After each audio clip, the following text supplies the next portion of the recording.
board members please make their way?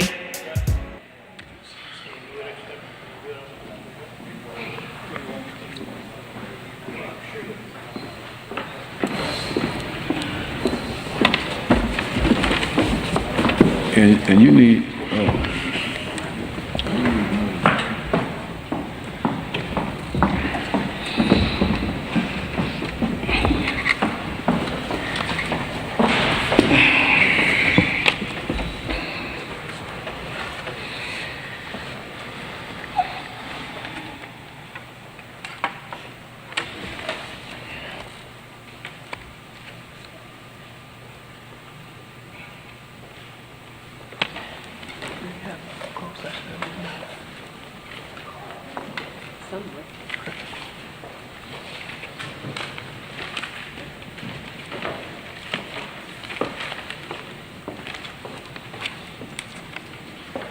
All right, I'd like to call to order the June 22nd, 2021 Waukegan Public Schools Board of Education meeting. The board previously met in closed session under exception C1, C10, C11. With that, I would like a roll call, please.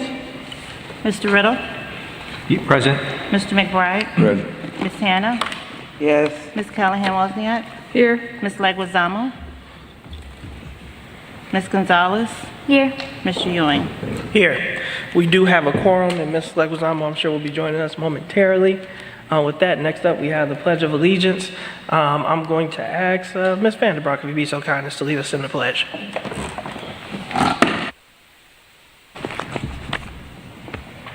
I pledge allegiance to the flag of the United States of America and to the republic for which it stands, one nation, under God, indivisible, with liberty and justice for all.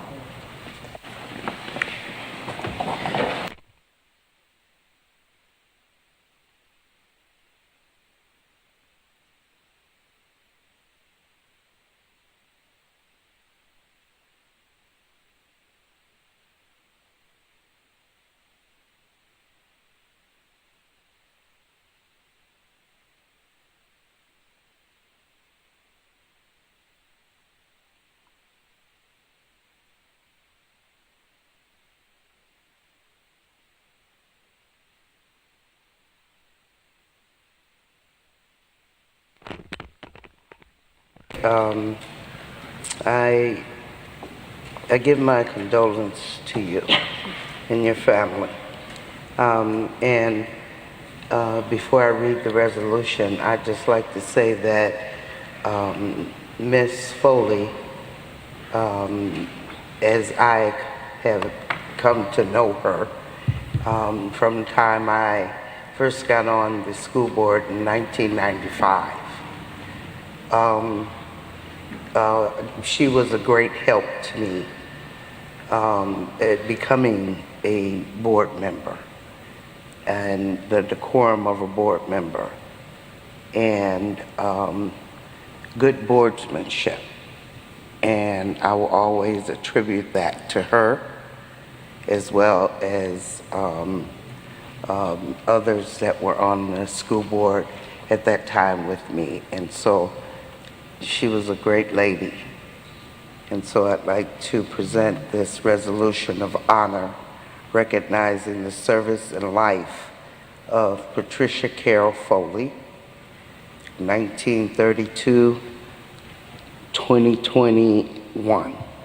Whereas Miss Patricia Carol Foley faithfully and tirelessly served Waukegan for a lifetime while modeling the importance of giving back to your community, and whereas Ms. Foley was born and raised in Waukegan and attended Waukegan Township High School, where she was involved in a multitude of programs and activities prior to graduating in 1950, and whereas after graduating from high school, Ms. Foley attended the University of Illinois, where in 1954, she earned her bachelor's degree in mathematics, and she would later enroll at Northwestern University, where she earned a master's degree in mathematics in 1964.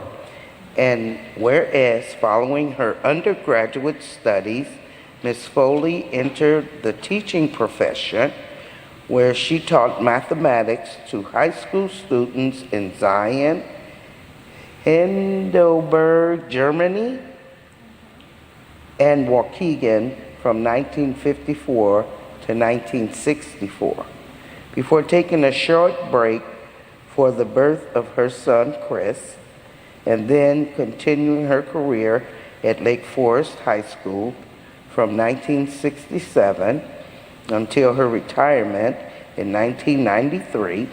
And whereas while simultaneously teaching in Lake Forest, Ms. Foley ran for and was elected to the Waukegan Community Unit School District Board of Education in 1989, where she would serve until 2005. And whereas during her 16-year tenure as a member of the Board of Education, Ms. Foley served several years as board president, and she modeled a passion for ensuring all children receive the best education. And whereas in addition to her work in public education, Ms. Foley was involved in numerous organizations throughout Waukegan as she tirelessly worked to help her community, including work with the Waukegan Symphony, the Exchange Club of Waukegan, Christ Church of Waukegan, the Kids First Health Fair, the League of Women Voters, and most recently, her 11-year service as a commissioner on the Waukegan Park Board. And whereas Ms. Foley had a love for Waukegan that ran very deep, and she worked for a lifetime as a conduit to effect positive change in the community, now therefore be it resolved that the service and life of Ms. Patricia Foley to the Waukegan community be declared exemplary, so that the Board of Education extends its heartfelt and sincere sympathy to all those who mourn her passing. Be it further resolved that this resolution of honor shall be spread across the official minutes of this board, adopted this 22nd day of June 2021, and I so move. Motion by Ms. Hannah. Second by Mr. McBride. Any comments or questions on the motion? Roll call vote, please. Ms. Hannah? Yes. Mr. Ewing? Yes. Ms. Callahan Wozniak? Yes. Mr. Riddle? Yes. Ms. Leguizamo? Yes. Mr. McBride? Yes. Ms. Gonzalez? Yes. So, this is approved. So, Mr. Foley, we appreciate you joining us this evening. I did not get to know Ms. Foley well, but I did get to know her through her work with the League of Women Voters. And she remained a constant fixture in Waukegan and a testament to service.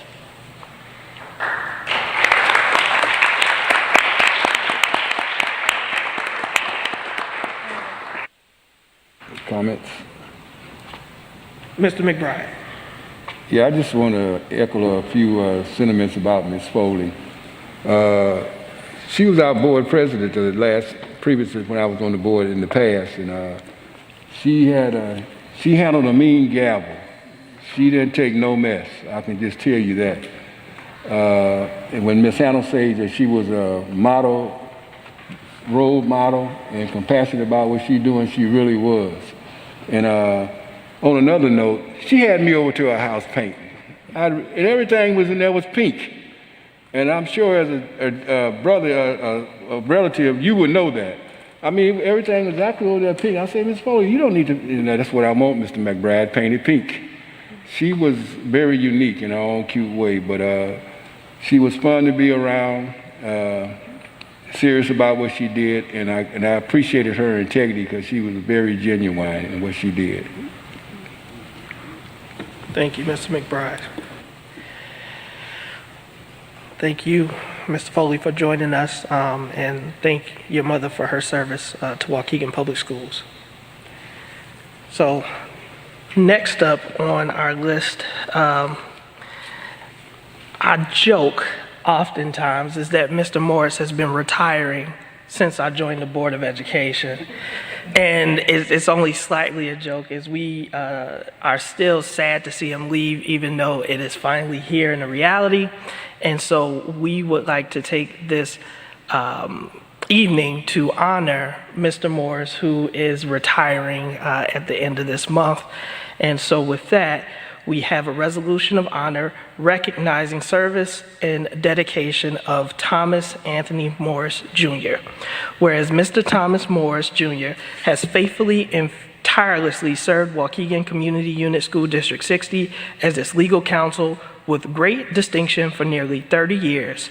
And whereas Mr. Morris grew up in Lyon, New York, and studied at College of the Holy Cross in Massachusetts, where he earned a degree in political science in 1968 before enrolling in the University of Virginia School of Law and earning his law degree in 1971.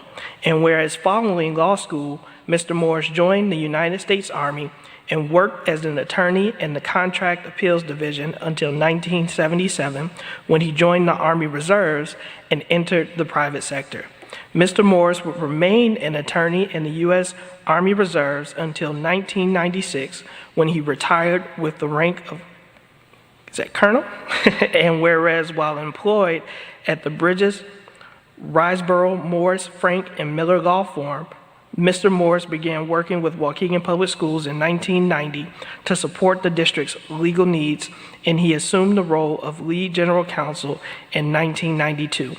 And whereas in 1996, his firm merged with Henshaw and Cobbleston LLP, and Mr. Morris continued his role as lead counsel until 2010, when he became the first in-house general counsel for Waukegan Public Schools. And whereas since 2010, Mr. Morris has been an official employee of the Waukegan Public Schools, where he has worked in tandem with its board members and administrators to provide sound, steady, and calculated legal guidance and advice.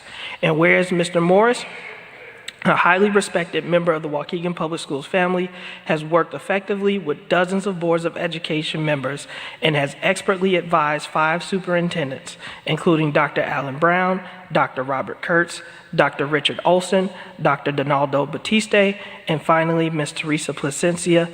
And whereas Mr. Morris's intelligence, thoughtfulness, and expertise is well regarded amongst his colleagues, and the counsel and support he has provided to the Board of Education on issues large and small is unparalleled. Now, therefore, be it resolved that the service of Mr. Thomas A. Morris Jr. to the Waukegan Community Unit School District 60 be declared exemplary, so that the Board of Education extends profound gratitude to Mr. Morris for his decades of remarkable service to the board and district leadership. Be it further resolved that this resolution of honor shall be spread across the official minutes of this board, adopted this 22nd day of June 2021. It is so moved. Second. Second by Ms. Hannah. Roll call vote, please. Ms. Callahan Wozniak? Yes. Ms. Hannah? Yes. Mr. Ewing? Yes. Mr. Riddle? Yes. Ms. Leguizamo? Yes. Mr. McBride? I hate to see you go, Tom, but yes. Ms. Gonzalez? Yes. Mr. Morris, if you'd be so kind as to come up. I know we kind of sprung this on you, so I hope that it was a secret. Sometimes he knows.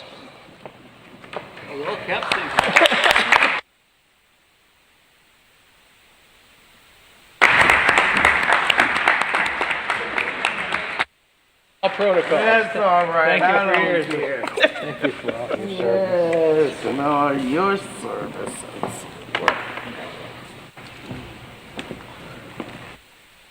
My goodness, thank you. Don't you guys want to do it where we can see it? Yeah. If we want to move out front, Board of Education.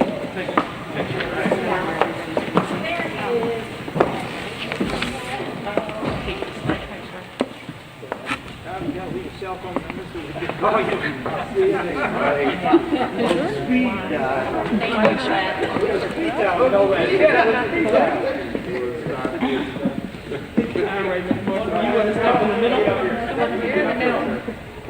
people up front. Pick it up. We all had our shots. Right. Wait a minute. This is on my ear. My wife will chastise me.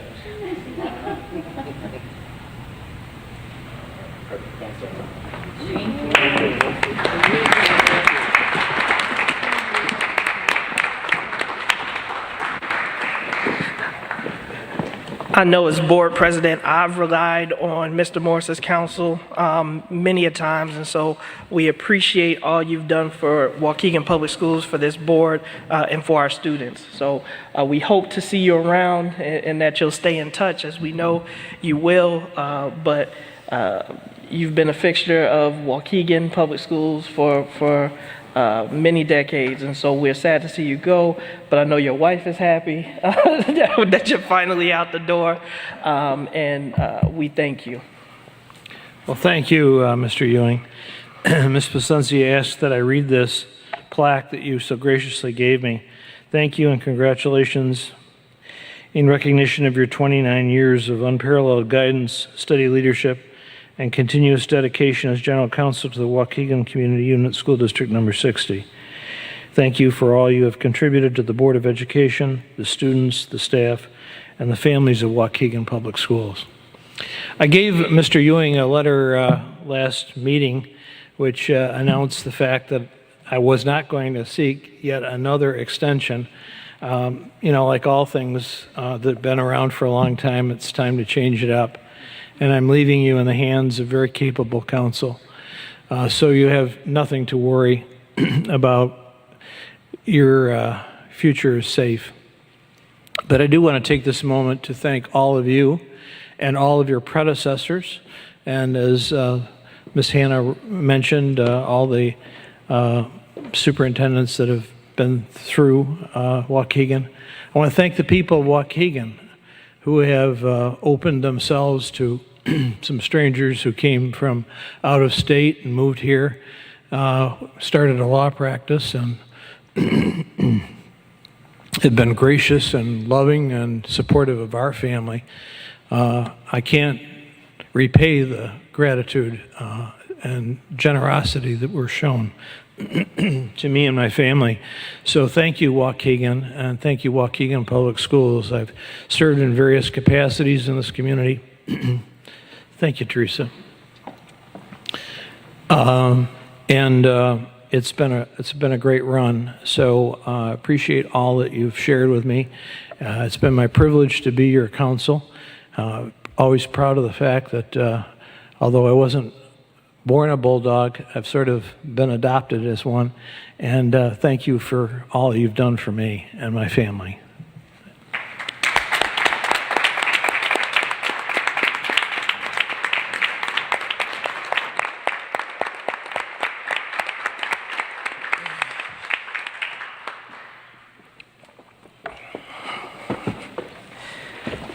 All right. We are now at opportunity for public comment. Oh, minutes. I'm sorry. So we have two sets of minutes. I'll take these individually if there are any corrections. So item 7A, approval of the minutes of the open session meeting of April 13th, 2021. That we approve the minutes as stated.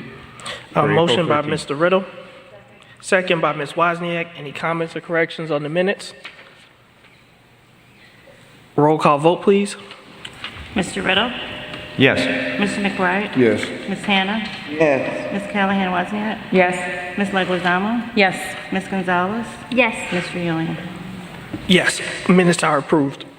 Next up, 7B, approval of the minutes of the open session meeting of April 27th, 2021.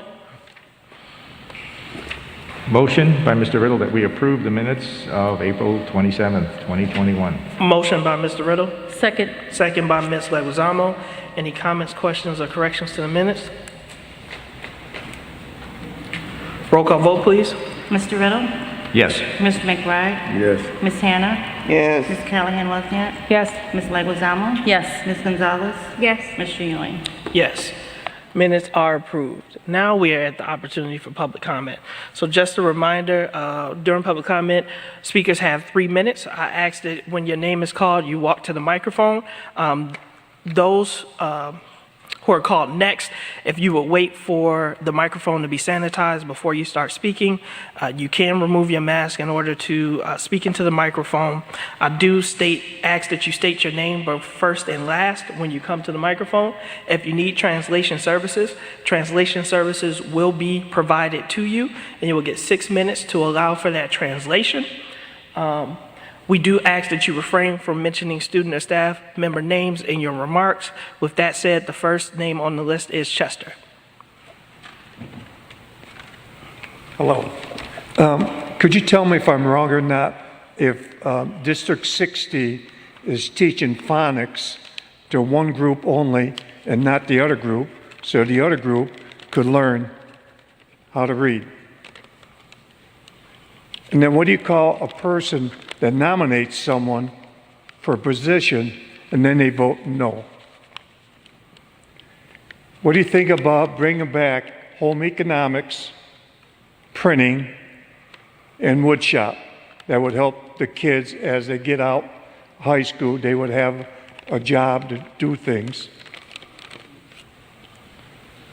And all Waukegan parents should come to the school board meeting and find out what's going on in their kids' education. Thank you, Chester.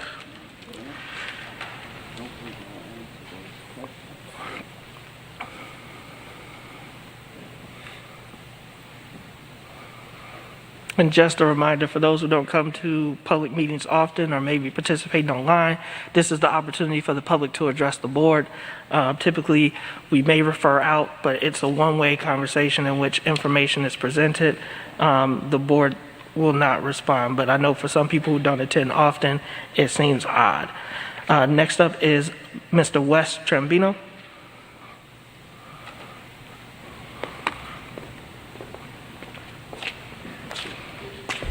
Good evening, Board. Wes Trombino, representing Office Plus Solutions and Supply, Warehouse Direct.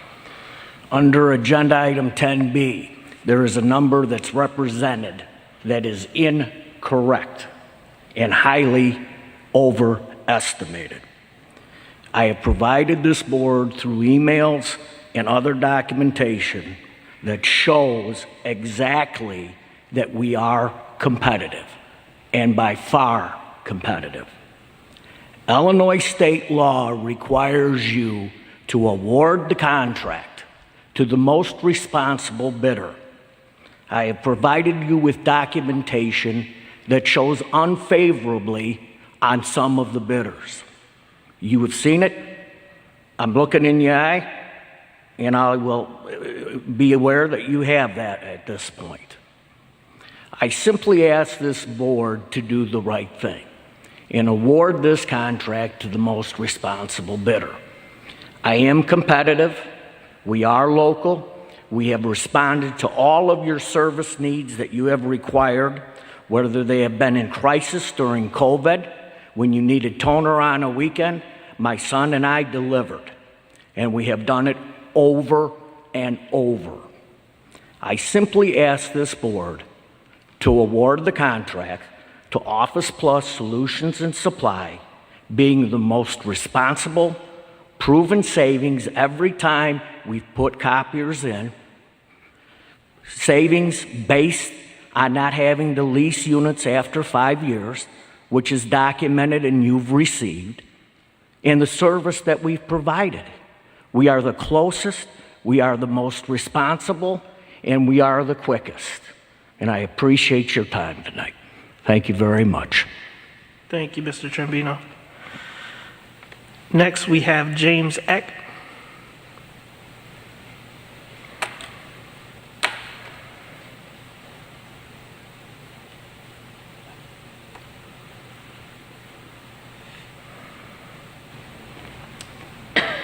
Good evening, school board. I'd like to just share a few thoughts about the last 16 months or so of where absolutely nothing has been normal for anybody. I have not heard fully what exactly is the plan for this fall, this coming up school year. We have a grandson who is a student in the Waukegan School District, so I can tell you that he's in a grade school in Waukegan here. It was, I think, given the circumstances, the teachers did the best they could, given everything that was, all the challenges. I will say, though, that children, and it's my hope and my really expectation that the school board will have our school children back in school full-time in August. And in terms of a mask mandate for children, I think that should be left up to the parents and the children. The science, people have talked a lot about the science over the last year and a half. The science has shown that there is a minuscule amount of COVID there have been examples of children getting sick with COVID. However, it's a minuscule amount. And also, I think the board should consider the ramifications with not having the kids in school. There are, social aspects. The kids don't see their friends. Kids that are involved in sports, they haven't had that opportunity. And as you probably are aware, there have been a tremendous amount of mental and emotional problems that have resulted from this virus that we have dealt with for almost a year and a half now. So, suicide rates among children have gone through the roof. Different things have happened with adults. Drug, alcohol usage has gone way up. So I would hope that the school board will consider what I have shared tonight and have the kids back in school in the fall. Thank you for your time. Thank you, Mr. Eck. Next name is Tim, and I believe that's Swiddick. If I mispronounced it, if you would be so kind as to correct me at the microphone.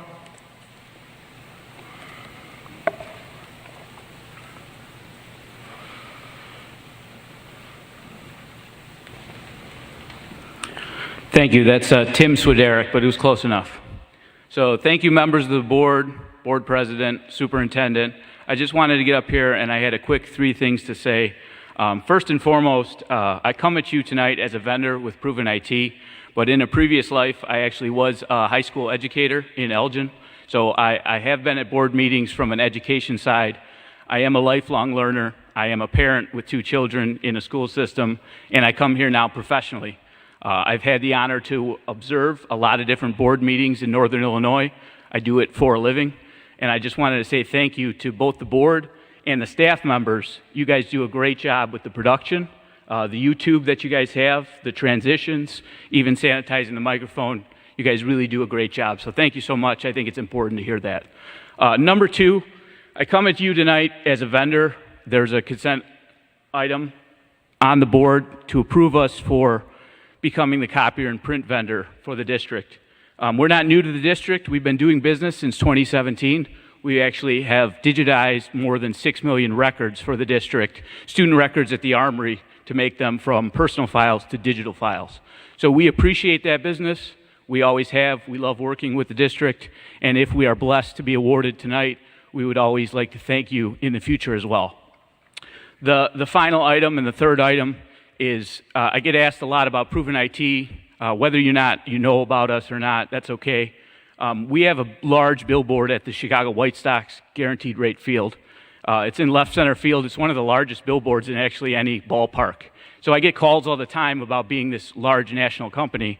And I've noticed amongst the board here, there seems to be the overall consensus that we want to do business with local businesses. And I appreciate that. And I just want to tell you guys, we're not a large company. We're a local company here in Illinois. We do the majority of our business in education. And the reason why we have that billboard at White Sox Stadium is our owner says that's where all the people in the community go. So that's why we advertise there. We live here, we work here, we roll up our sleeves, we plant roots in these communities, and we just appreciate the opportunity for you guys to work with local businesses, and I just wanted to commend you board for that. Thank you so much. Thank you. Appreciate the comments. Thank you to all of those during public comment. This concludes the time.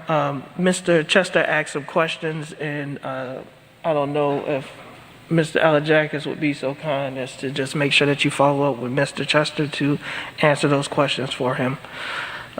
With that, we're going to continue with the agenda. We do have the consent agenda. As a reminder to the public or those who are participating by phone, consent agenda are things that have typically been previously discussed, should be non-controversial, and are done in order to expedite the work of the business, because those who come to our meetings do know that they tend to be rather lengthy. So this was a practice that was implemented to expedite the work of the board. Any board member can request for any item to be held over for any reason and discussed. With that, are there any items that the board would like to vote on separately? I want to say, Mr. President, that as far as this consent agenda, I hope that this will not become a standard practice of what is called packing the consent agenda. We are not a municipality, and the public, even though there's attachments that go along with each of the items, the public has a right to hear discussion regarding the items in which their tax dollars are going to be paying for, and that is just another form of transparency. And if we would slim down our consent agenda without trying to pass everything in one board meeting, I think that would do better for not only the public but as well the board members, in trying to remember, did we do it this time, or did we get it in the last batch of consent agendas? So I'm just asking that we slim down, we decrease the number of items that we put into the consent agenda per meeting.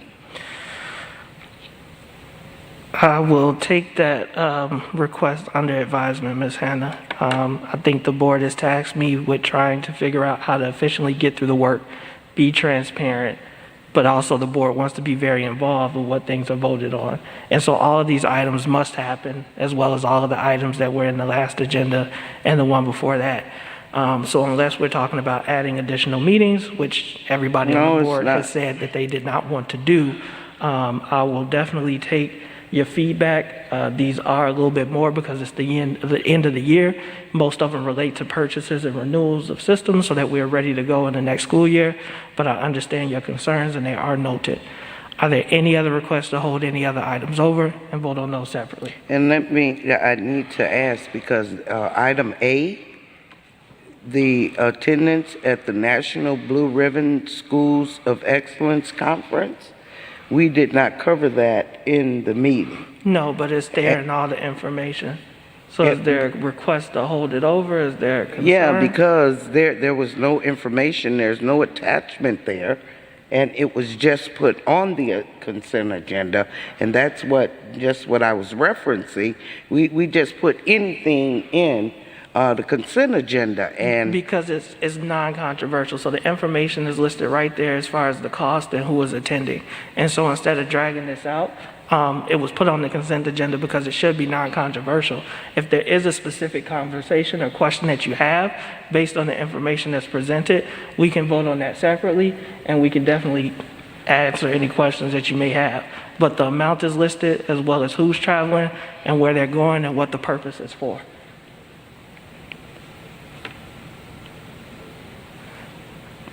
my thing, it's not about it's not about the recommended action. It's about just putting things under the consent agenda. That's what I'm talking about. So we'll vote on item A separately? And if we had, if we were scheduling a meeting in July to continue the business of the district, then we wouldn't have to also pack the agenda like this in the Again, last meeting of June. If the board needs to meet in July, it will. There's been the expectation that we will meet in July. So again, as I mentioned last meeting, I will restate, Board of Education, you will be getting notified that they'll be meeting in July. I'm not going to call a meeting just to call a meeting. When we do it, it's going to be productive and to make sure that we get through the work of the board. We will vote on item A separately, as Ms. Hannah has some concerns on that being on the consent agenda. Are there any other items that any board member would like to hold over separately? Okay. I just had a question, Mr. President. Sorry, my mic is open. For item E, the total amount for the resolution is 88 million now, as opposed to the 95 million. And I just wanted to know what changed in that from last committee meeting. So we'll vote on E separately as well. Are there any other questions? She had a question on item E. So with that, I'd like a motion to approve item B, C, D, F, G, H, I, J, K, L, M, N, O, P, Q, Y, Z, AA, and BB. Motion by Ms. Wozniak, Second. second by Mr. Riddle. Roll call vote, please. Mr. Riddle? Yes. Mr. McBride? Yes. Ms. Hannah? Mr. Callahan Wozniak? Yes, with that I am wanting the agenda to appear different. Ms. Leguizamo? Yes. Ms. Gonzalez? Yes. Mr. Ewing? Yes. Meeting is, those items are approved. I'm going to read those for the record. Approval of one-year contract renewal for Preferred Mills. C, approval of fiscal year 2022 annual catalog review, gym uniforms, paper, computer supplies, standard supplies, and custodial supplies. Item D, approval of professional development for asbestos contractors, supervisors certification. F, request to waive board policy 3205. G, GLAD professional development. H, Spanish language arts material for 6th through 8th grades. I, contract with the Center for Applied Linguistics to provide professional development for our EL teachers serving immigrant newcomer students. J, certified teacher for bilingual pre-K through kindergarten screening. K, renewal of Infinite Campus student information systems. L, renewal of, I always pronounce HAPRA. M, renewal of Remind software. N, renewal of Entrada and school messenger system. O, renewal of frontline staff development system. P, renewal of Tyler Technology iVision's ERP software. Q, renewal of Tableau software and licenses. Y, mechanical enhancements at multiple locations. Z, loan of Chromebooks for elementary and middle schools and high school assessment tests. AA, approval of bid for Brookside Campus South Access Road, Monroe Street paving improvements. And BB, Juarez Math professional development with Carnegie. We're going back up to item 9A, which is attendance at the National Blue Ribbon School of Excellence Conference. It is the recommendation of the recommendation of the administration that the Board of Education approve the attendance of the National Blue Ribbon Schools of Excellence Conference 2021 from November 29th through December 3rd, 2021 in Orlando, Florida. Total cost of transportation, hotel, airfare, concert fee, and per diem for Ms. Teresa Placencia, Ms. Carol May, Ms. Amanda Patty, Ms. Pamela Crodwell, and Ms. Lauren Weiner will not exceed $14,000. Mr. Riddle, I so move we approve motion or item 9A as read by the superintendent. Second.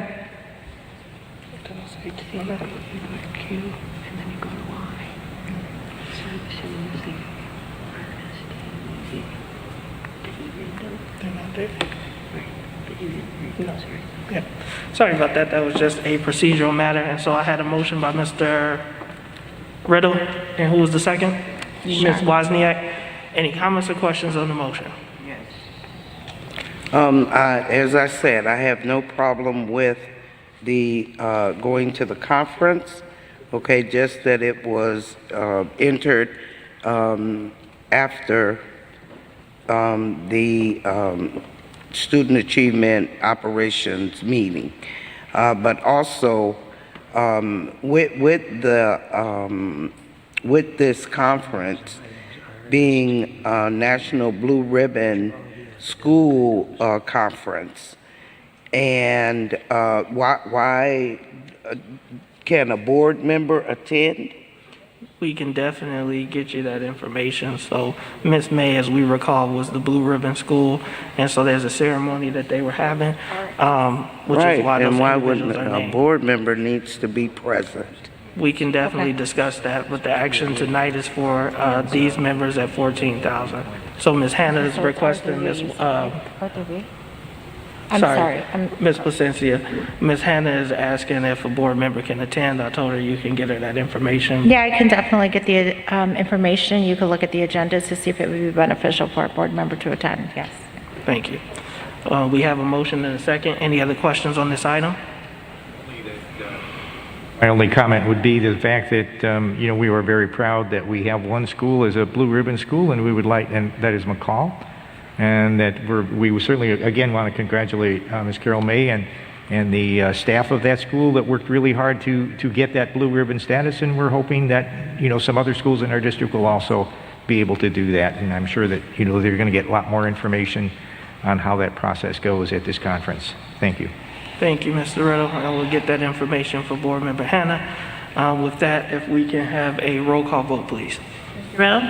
Yes. Mr. McBride? Yes. Ms. Hannah? Yes. Ms. Callahan Wozniak? Yes. Ms. Leguizamo? Yes. Ms. Gonzalez? Yes. Mr. Ewing? Yes, item approved, motion carries. We are now going down to item E, continued resolution authority for fiscal year 2021 through 2022.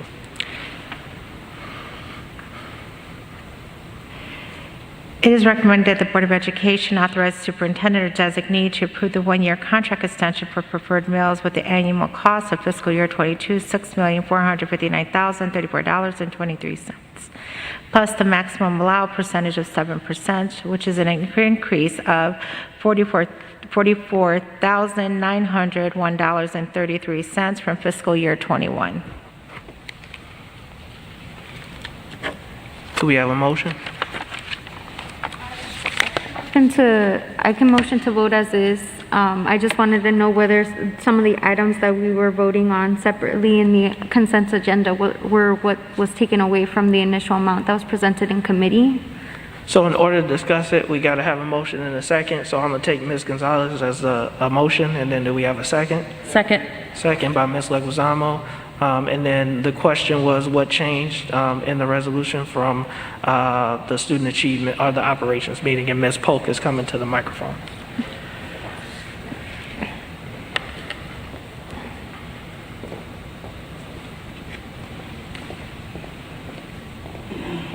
Board President, board members, superintendent, community members. The number changed due to a question that we got from Ms. Hannah, and so the business office actually went line by line to look at those. It was not an error, but there were some lines on there that we're probably going to renegotiate this year, and because they're things that we have to look at again, we removed those line items from the list. So that's what caused the revision. Okay. Any other questions on the item? Roll call vote, please. Mr. Riddle? Yes. Mr. McBride? Yes. Ms. Hannah? Ms. Callahan Wozniak? Yes. Ms. Leguizamo? Yes. Ms. Gonzalez? Yes. Mr. Ewing? Yes, items approved, motion carries. We are now at purchases and contracts. We are at 10A, renewal of workers' compensation, third-party administrator. It is a recommendation that the Board of Education authorize the acceptance of the contract with the Employers Claims Services to continue its third-party administration services for the district's self-insurance worker compensations program. Well, I so move that we approve motion 10A as read by the superintendent. Motion by Mr. Riddle, Second. second by Ms. Wozniak. Any comments, questions to the motion? Roll call vote, please. Mr. Riddle? Yes. Mr. McBride? Yes. Ms. Leguizamo? Yes. Ms. Gonzalez? Yes. Ms. Hannah? Yes. Ms. Callahan Wozniak? Yes. Mr. Ewing? Yes, item approved, motion carries. Item 10B, upgrade district copiers and print management solution. It is a recommendation of the administration that the Board of Education authorize the superintendent or her designee to upgrade all district copiers, 167, and the print management solution. This purchase is needed to reduce the cost of existing pay-per-click charges, copier lease agreements, and improve print services. The recommended company to provide services is Proven IT. The cost of this project is $1,481,400, which is a contract of 5 years. This contract includes the lease of the copiers, installation, configuration, maintenance, support, print management, solution, training, and click charges. Implementing this project will help the district with estimated savings of $2 million within the next 5 years. Mr. Riddle, I so move that we approve item 10B as read by the superintendent.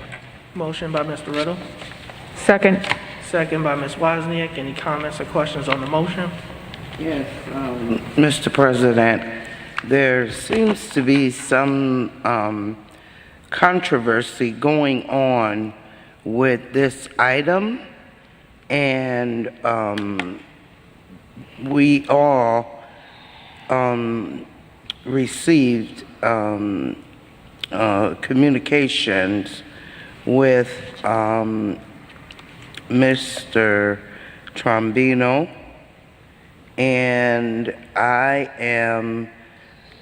am just concerned about what has been what is Mr. Trombino's concerns, and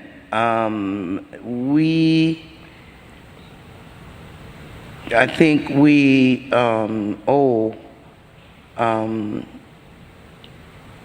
and the potential vendor that has been in service for us in our district for many years, I think that we should give consideration to the concerns and to look at, and I also received a summary from Mr. Alajakis that gave an rationale for the decision.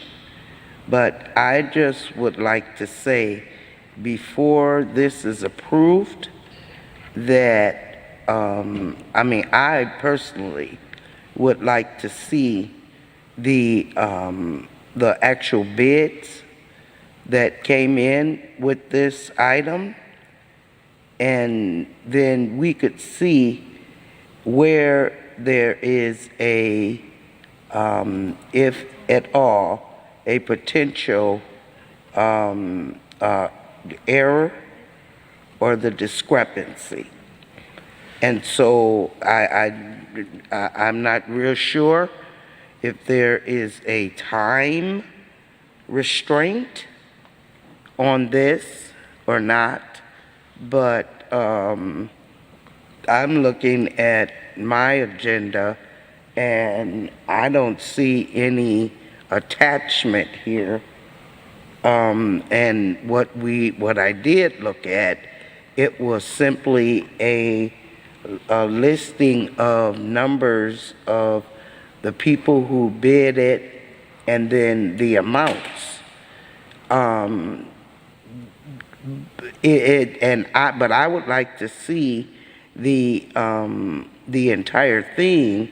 I know how to read bid documents and so forth, and I just want to understand so that we could make Mr. Trombino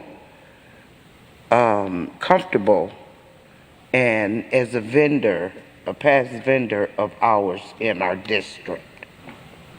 So I'm asking this to be held over. So, Mr. Morris, Mr. Do you see Moulton, attachments on my feed? Mr. Morris, Mr. Moulton, and Dr. Cuevas, if you all could respond.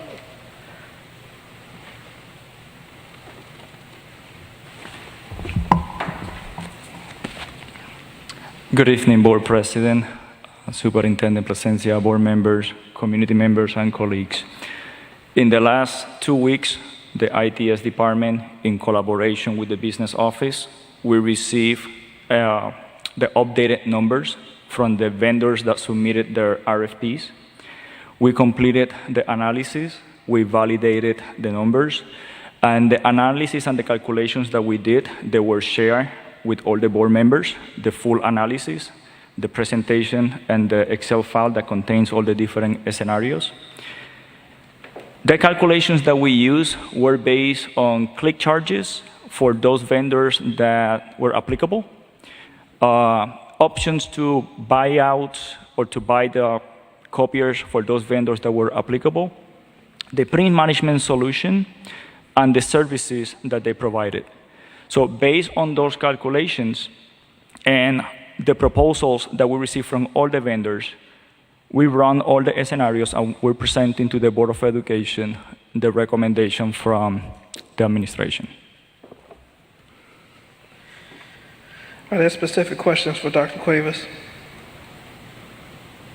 I just want to know the bids, because it is by law that we are supposed to take the lowest responsive bidder. Mr. Morris is bids. coming to the microphone to address.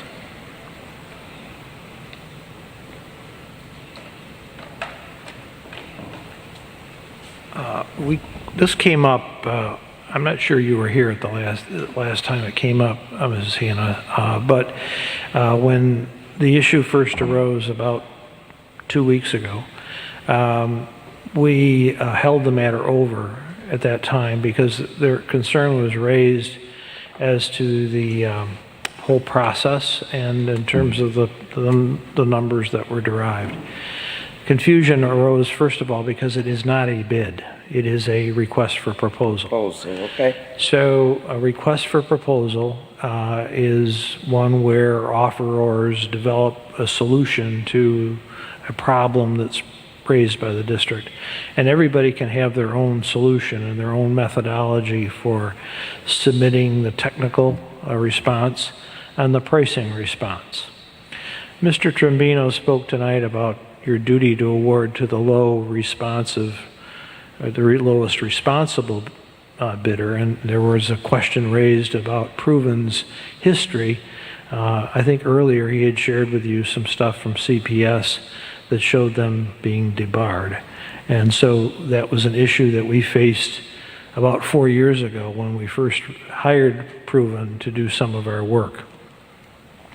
That issue has been studied and has been resolved, and we do not believe they are precluded from participating in this So their proposal was evaluated along with all of the other offerors.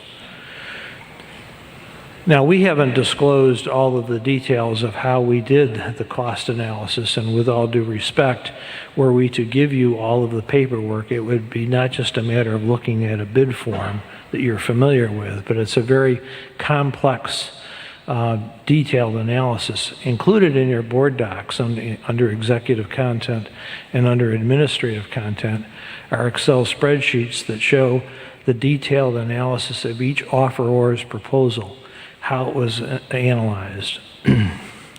For years, this district has purchased or leased copier equipment.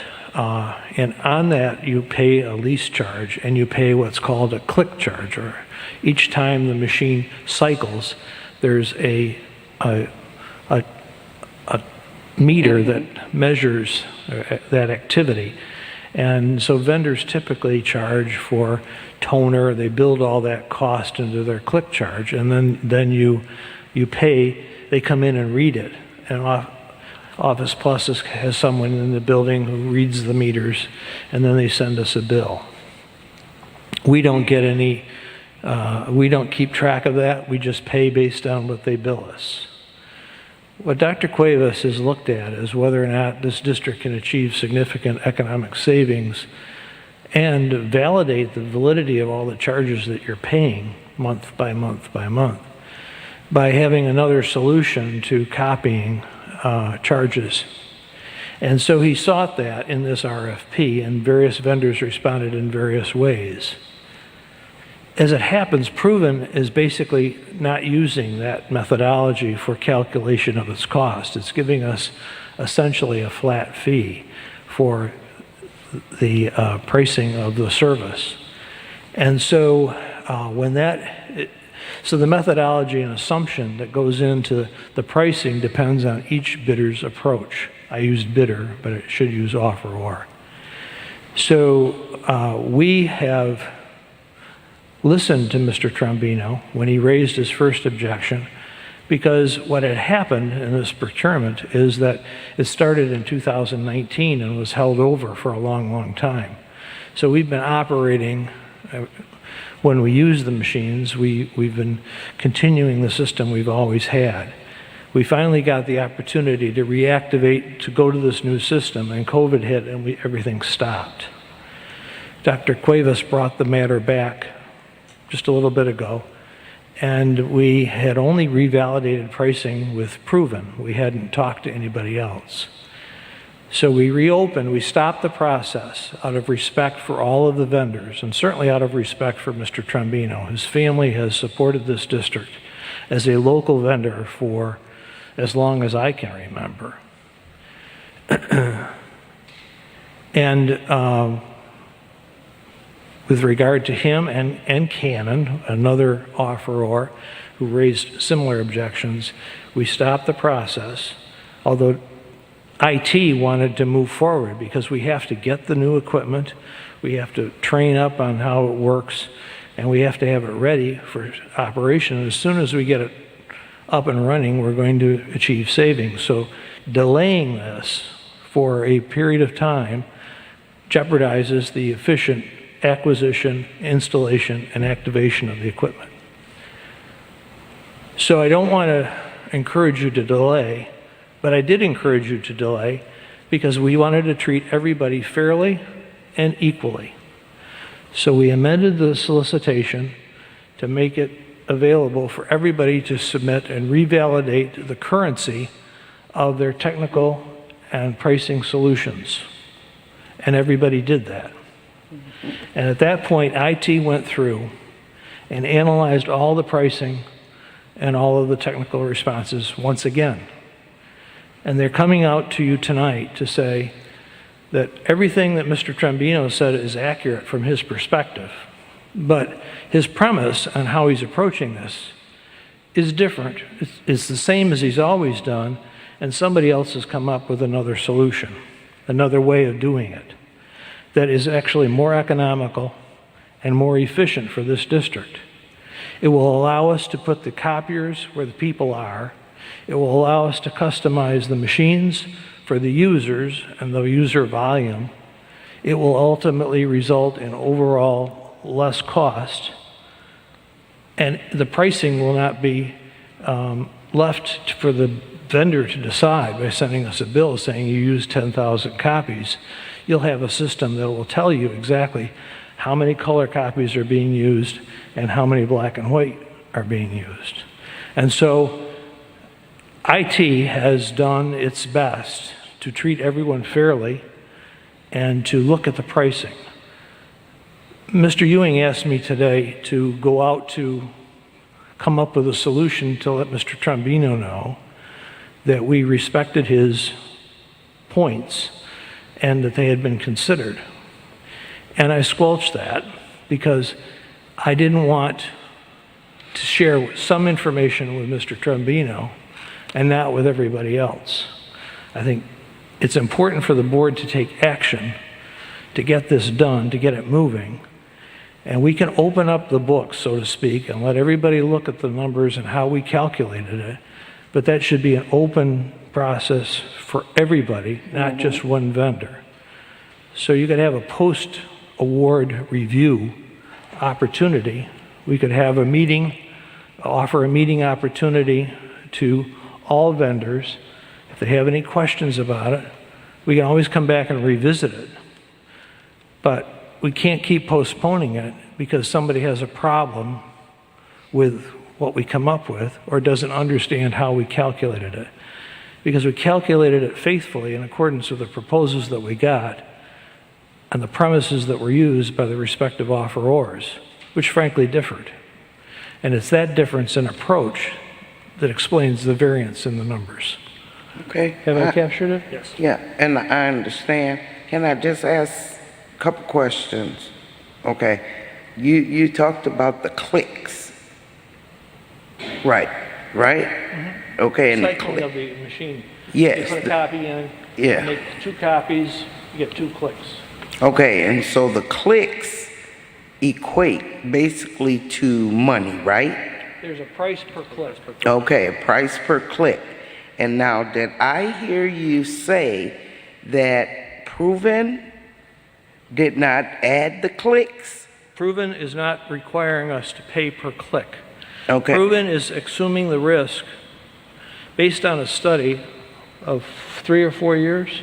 5-year, 40. 5-year duration. We've done an analysis of all of our copying, what we've done. We shared all that same information with all of our vendors, and Proven has taken the risk of saying, we'll give you this flat rate price. So by getting a flat rate price, it makes them, they're assuming all the risk. If we copy more and use that equipment, that's on them. And if we use less, that was the choice they made. That's Okay. the difference in pricing approach that was unique to the Proven proposal that differentiated them from everybody else. And most of Mr. Trombino's questions and those of Canon and those of others have really focused on seeming omission in the pricing because there was no per click cost. But that was a secret. That was our information that we had about the pricing proposal that we didn't share with other vendors because we didn't want to skew it. Everybody had a free opportunity to structure their response as they did. Proven had a better solution. Okay, and so my second question is that the amount that is presented for Warehouse Direct Office Plus, right? Mm-hmm. Is that the bid that was submitted by Office Plus? That's the bid that was submitted? Yeah, that's correct. And let me just take a moment to explain the analysis. Office Plus, they're proposing that we send 90% of the print jobs to one particular copier at the buildings. So they're making the proposal for 24 copiers, so that one copier per building is going to be assigned. That proposal is going to create an issue for the teachers, and also is going to create an issue with the union.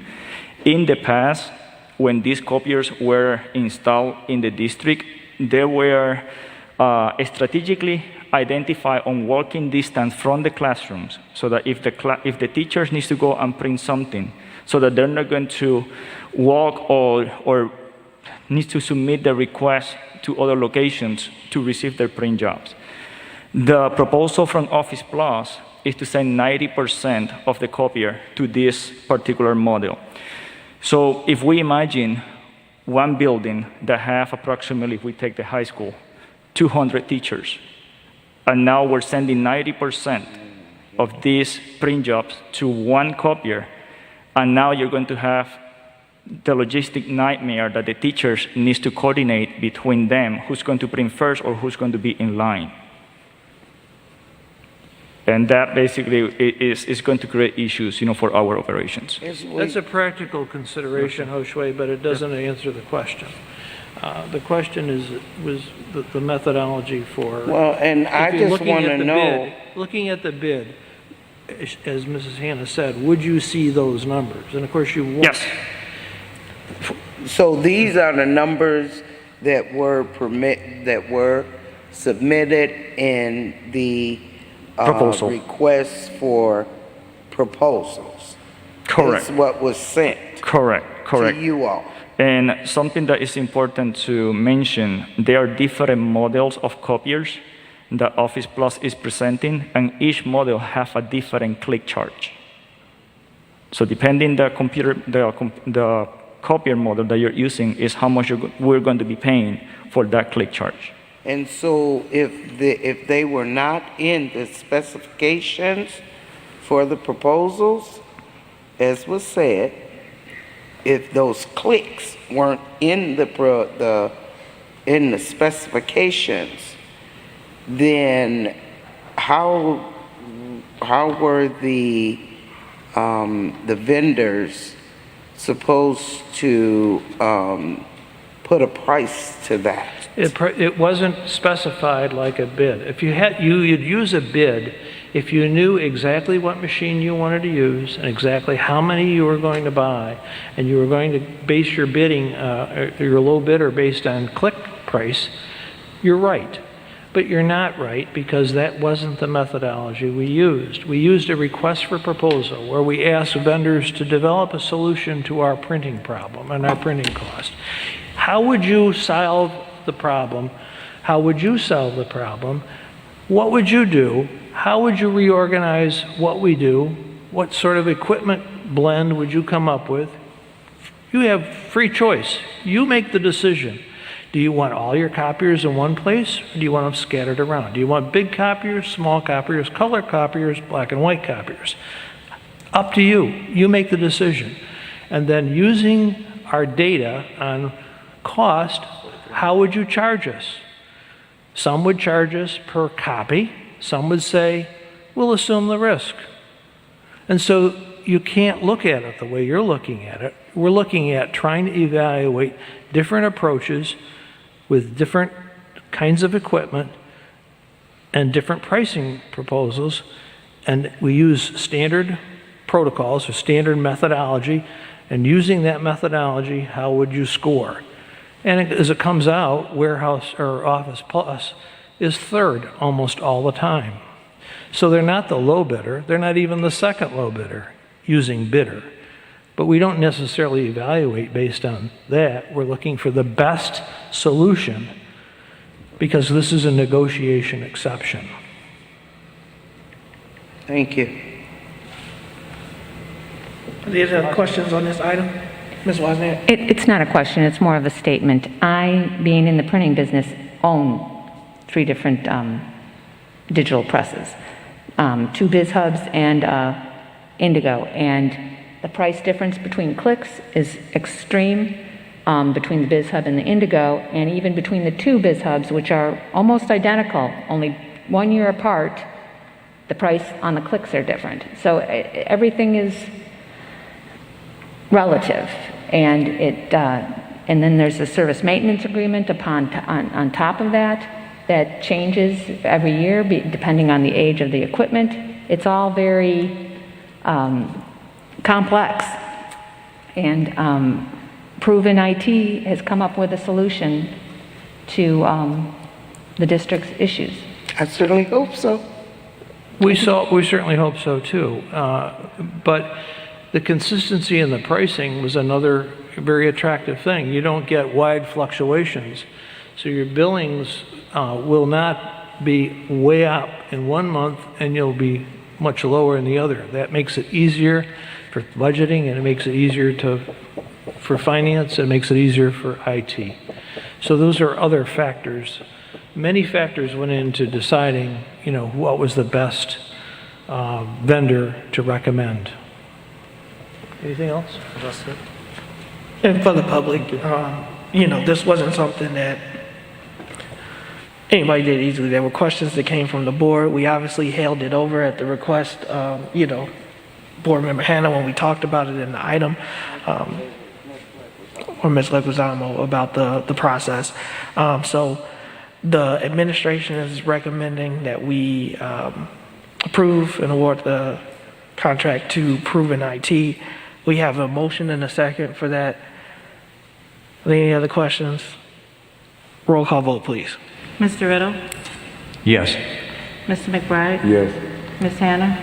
I pass. Ms. Callahan-Wozniak? Yes. Ms. Leguizamo? Yes. Ms. Gonzalez? Yes. Mr. Ewing? Yes, item approved, motion carries. Renewal of contract for excess workers' compensation insurance. On the agenda. Give me 1 minute. It is the recommendation that the Board of Education accept the proposal from Safety National for the district's excess worker compensation vendor as recommended by the administration. Mr. Riddle, I so move that we approve the motion as read. Motion by Mr. Riddle, Second. second by Ms. Wozniak. Any comments or questions on the motion? Roll call vote, please. Mr. Riddle? Yes. Mr. McBride? Yes. Ms. Hannah? Yes. Ms. Callahan-Wozniak? Yes. Ms. Leguizamo? Yes. Ms. Gonzalez? Yes. Mr. Ewing? Yes. Motion carries. Next up, we have item 11B, approval of year 4 salary increase for board-approved SEIU custodial, 11A, approval of non-union personnel compensation for fiscal year 2021 through 2022. It is recommended the Board of Education approve the recommendation of the administration to give a 4% raise to non-union personnel, with employees with single health insurance coverage only contributing 0.32% of their pay towards single health coverage, and those with dependent coverage paying 35% of any increase in the dependent rates from fiscal year 2021 per plan type as determined by Blue Cross Blue Shield, the district insurance carrier as at an estimated cost. Mr. Riddle, I make a motion we approve item 11A as read by the superintendent. Motion by Mr. Riddle. Second by Ms. Leguizamo. Any comments or questions on the motion? We've been in this unprecedented times, and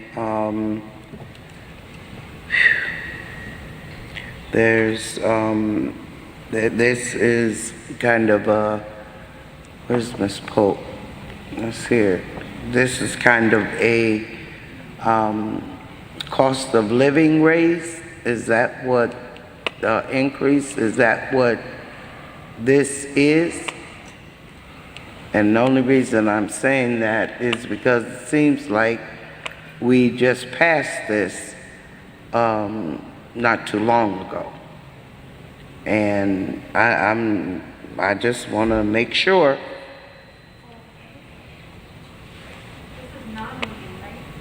Yeah, we did that. Yeah, so last time was union.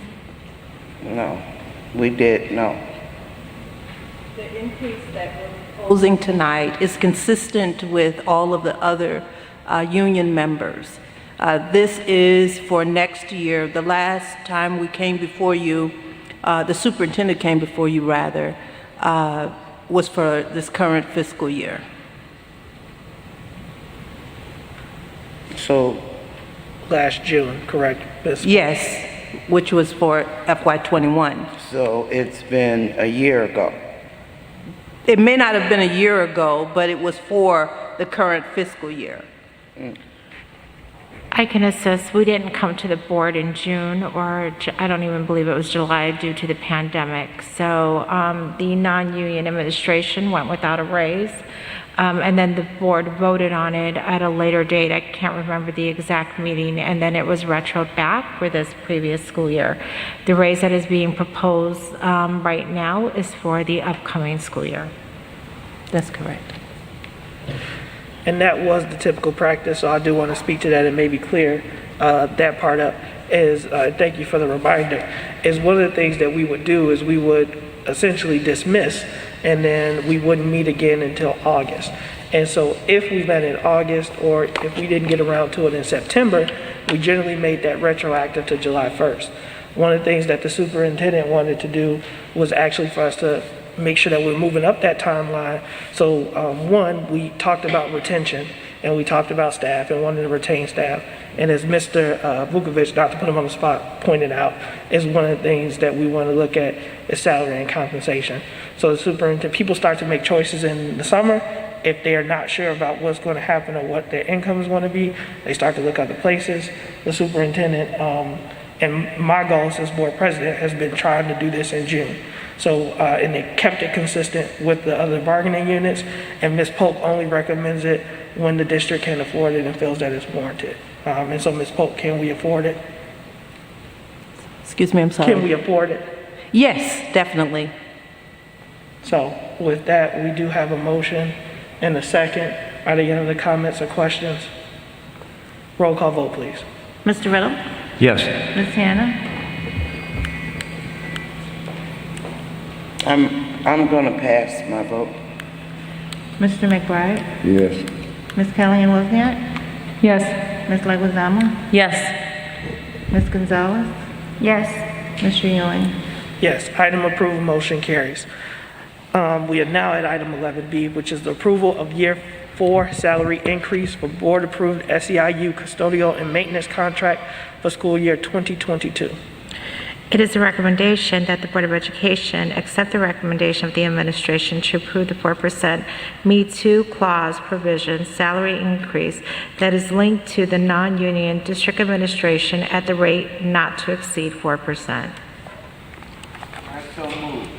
Motion by Ms. Hannah, Second. second by Mr. Riddle. Any comments, questions on the motion? Yes, I see. I see the services and actions of these individuals that will be receiving these increases. Roll call vote, please. Mr. Riddle? Yes. Mr. McBride? Yes. Ms. Hannah? Yes. Ms. Callahan Wozniak? Yes. Ms. Leguizamo? Yes. Ms. Gonzalez? Yes. Mr. Ewing? Yes, item approved, motion carries. Item 11C, personnel, for 6/22/21. It is the recommendation that the Board of Education accept the administration's recommendation to approve the appointments and accept the retirements, resignations, and terminations as found on schedules F960, L907, G618, and T277.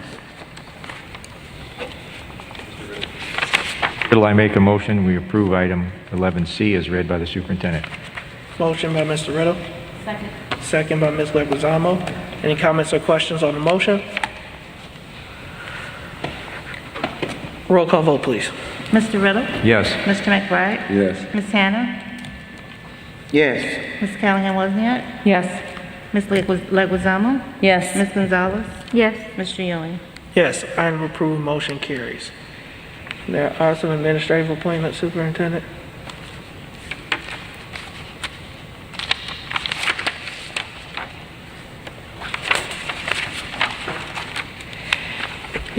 At this time, I would like to introduce James Shepard, who will now serve as the manager of maintenance.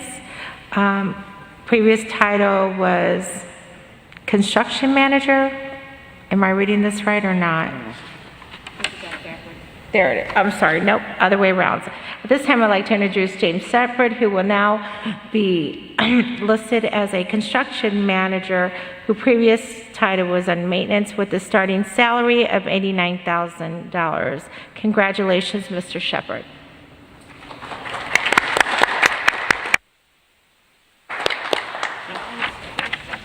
Ms. Hannah? Is that the second construction manager that we have? We have 2 construction managers now, right? Mr. Milton's on his way up.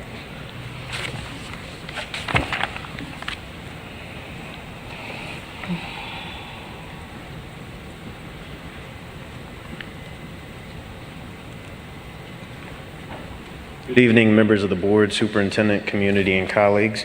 We only have one construction manager, Miss Hannah. Mr. Shepard started as an electrician in the district. I'm and then aware. Maintenance manager and now construction manager. So we only had one. We only had one vacancy. Oh, but so now we have 2?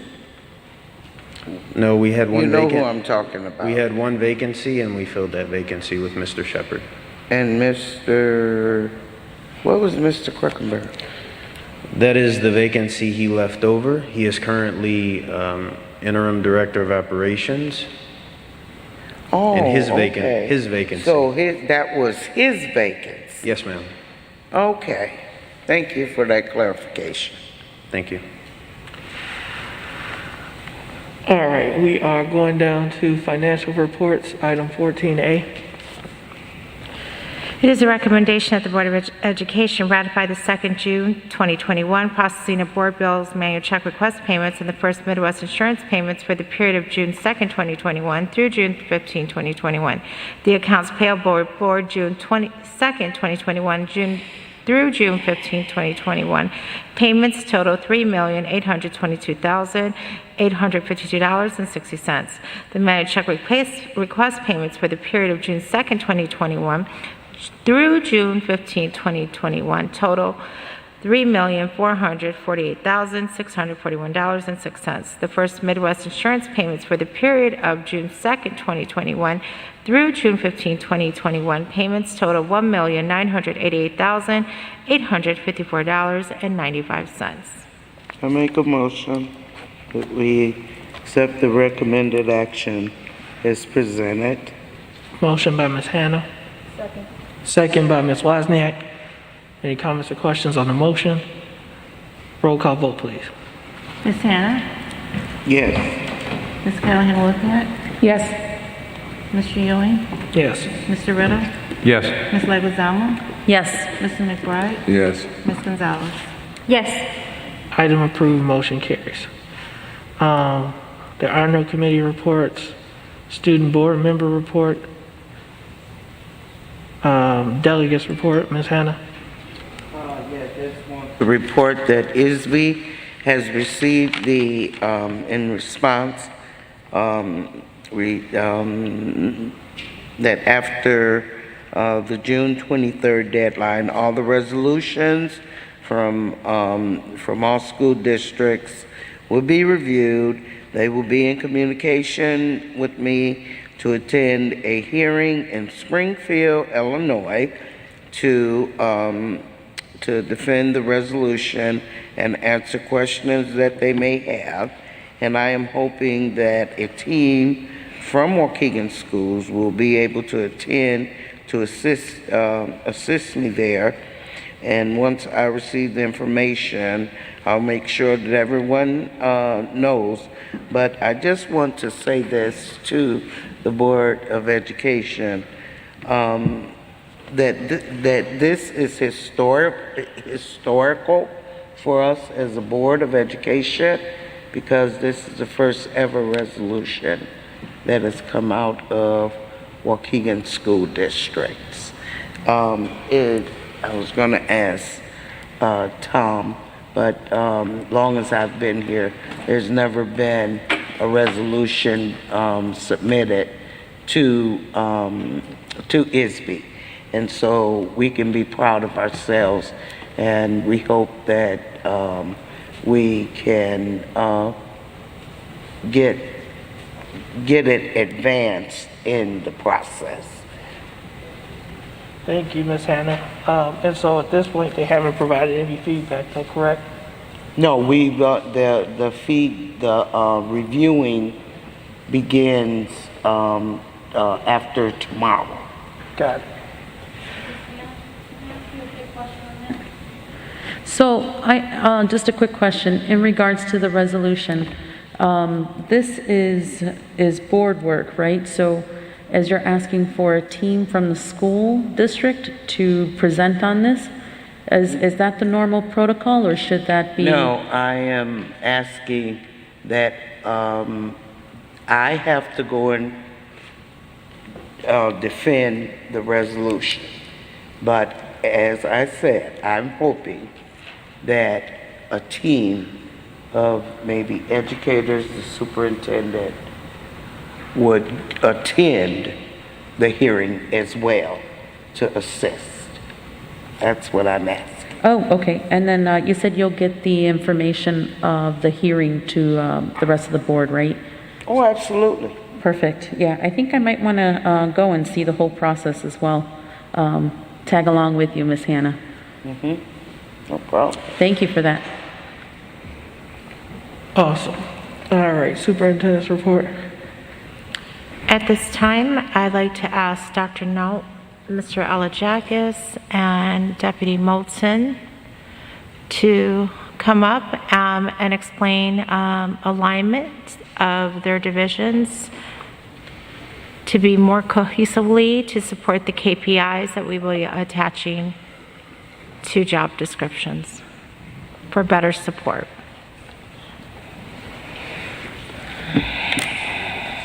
Thank you, Superintendent Placencia.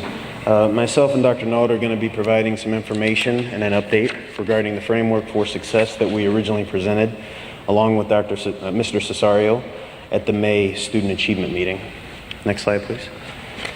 So this is our objective and purpose for this evening as part of this update, is just to remind everybody the why we're doing this. We want to align our personnel resources so that we're most effective and we can provide support for Destination 2022 as well as set the foundation for Destination 2027 when that gets created and finalized. We want to make sure we have tangible, measurable results that impact directly student outcomes for all departments in district, not just some departments working in cohesion and collaboration with each other. We're also going to discuss some of the critical shifts that are part of this, particularly through personnel and realignment of personnel resources, some strategic actions that we will be measuring throughout the year with the process of support that is going to be scheduled, systematic, and very structured as we go through the course of the school year between the beginning of the school year discussions, mid-year review, and end-of-year discussions. Next slide, please. So the rationale and purpose. This is where we get in, next slide please, Lee, thank you. This is where we get into the 3 C's that Mr. Cesario discussed last month. Clarity, cohesiveness, and collaboration. Clarity is something that as a district we value very highly, and we want to make sure that that's a focal point for this framework for success. We have to have clear expectations of staff and provide clarity for them, not just once, not just twice, but on an ongoing basis, so they know what's expected of them and they can translate that into clear outcomes for their departments. We want to be cohesive. Right now we have 2 primary divisions in the district. We have the operations division and the academic support and program division. But we want to make sure there's cohesion between both divisions because ultimately these are district goals and objectives that we want to meet. They're not individualized with individual departments or individual people. We also want to collaborate. We talk about cross-collaboration a lot, and we saw a lot of that this year, particularly as we planned for COVID, planned for summer school with a modified structure. It took a lot of individuals, a lot of groups collaborating to make that successful between academics, diverse learners, our EL department, transportation, child nutrition, etc. So these are the three primary focal points and the justification and rationale of why we want to do this as we move forward. And this is not just a one-year thing. This is going to be a continuation year after year for continuity. Next slide, please. So these are some of the critical shifts across divisions. And we mentioned this. I know we're going to get into a little more detail and show how this structure is going to look this evening. But we mentioned this at the May meeting. Targeted realignment of human capital to work more effectively across divisions and department. That's some of the personnel shifts based on the roles and responsibilities within the department so that we can effectively generate the key performance indicators and measure them and monitor them on an ongoing basis. Establishing a continuum of teaching and learning pre-K to 12. This is where we talk about the transitions between elementary, middle, and high school. From a teaching and learning standpoint, having that continuity and those transitions that are seamless so that all those different grade levels are talking to each other effectively. A strategic focus on post-secondary and college and career. So not only what are they doing when they get to 12th grade and they graduate our district, what are they doing post-graduation from District 60? And the expansion of the Business and Financial Services Department for direct focus on all areas of financial oversight. So we have a lot of funds coming in district, particularly now as we talk about some of the federal funds to help the district recover and reinvent itself from COVID. Between those funds, the grant funds, local, et cetera, we want to make sure the oversight, which is not just getting the funds initially, but it's also making sure they're managed appropriately and closing out, particularly if they're grants, closing out properly to ensure that we're able to keep the funds we do receive for our dedicated purposes.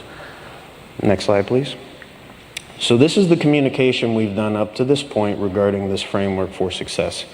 We met with all division leaders, which we did the day we presented this information last to the Board of Education in May of 2021. That was May 18th. We also shared it with you via the presentation. This is a condensed version, but we gave more detail at that meeting.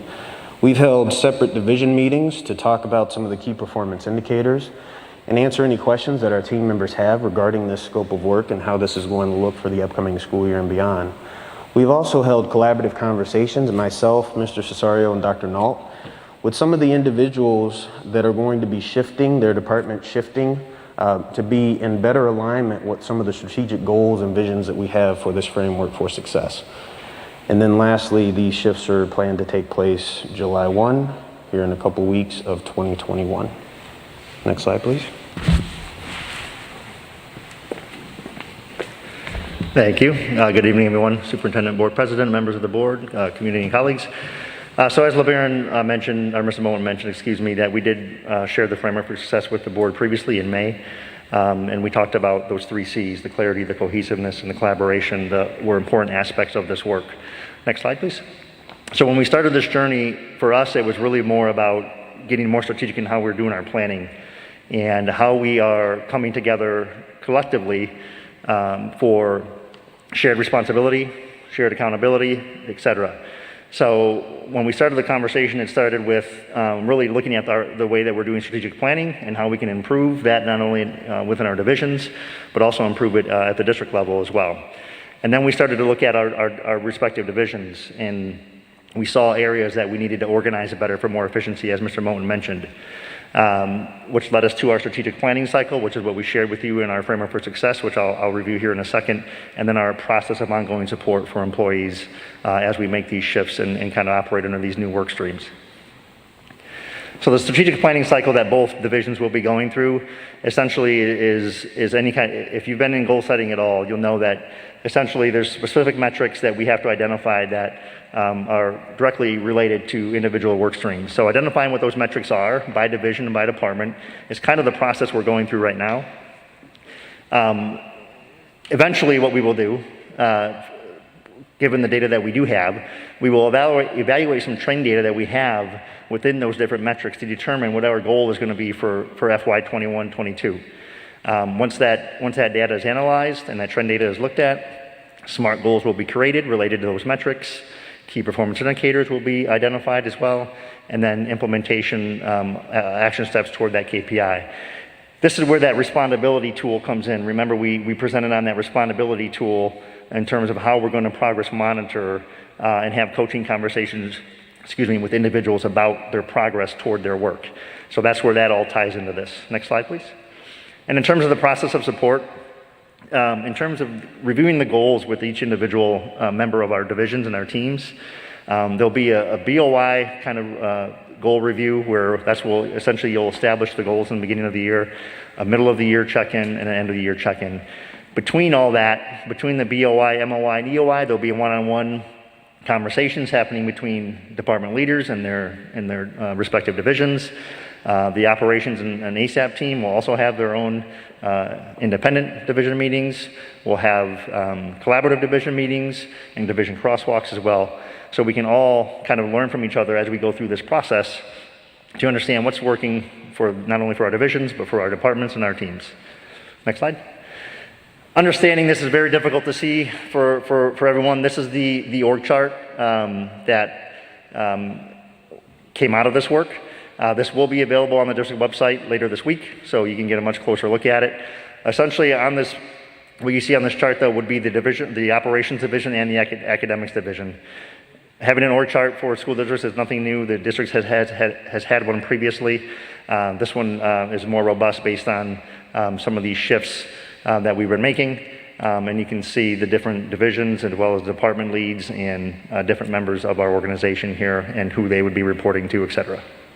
Can you send this out to the Board of Education? Of course. Yep. It'll be available on the website.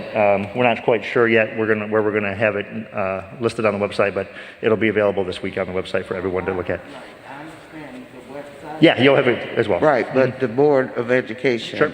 That's what I'm talking about. No problem. Because where? And that's it. Thank you.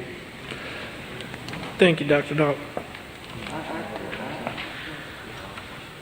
What are the questions, Ms. Allen? Where is finance in all of this?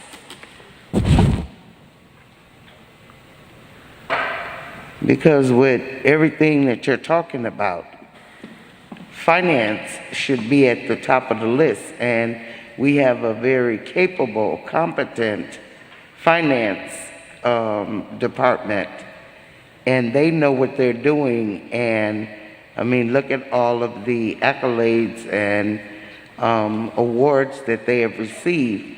And so hopefully they are at the table while all of this framing of success is being discussed. And furthermore, with this being a big major change in our school district, it would have been nice for the Board of Education also be in on a collaborative discussion. And as well as other players in the district. As I have said before, this $300+ million organization is not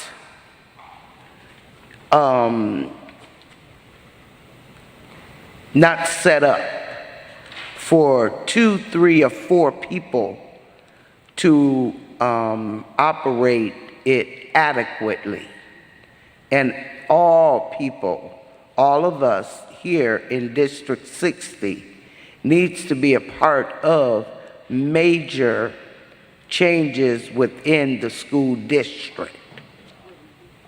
And so I'm saying that to say that hopefully in this framing of success plan, that there were more than 3 or 4 people at the table saying how this major change within our district was going to happen.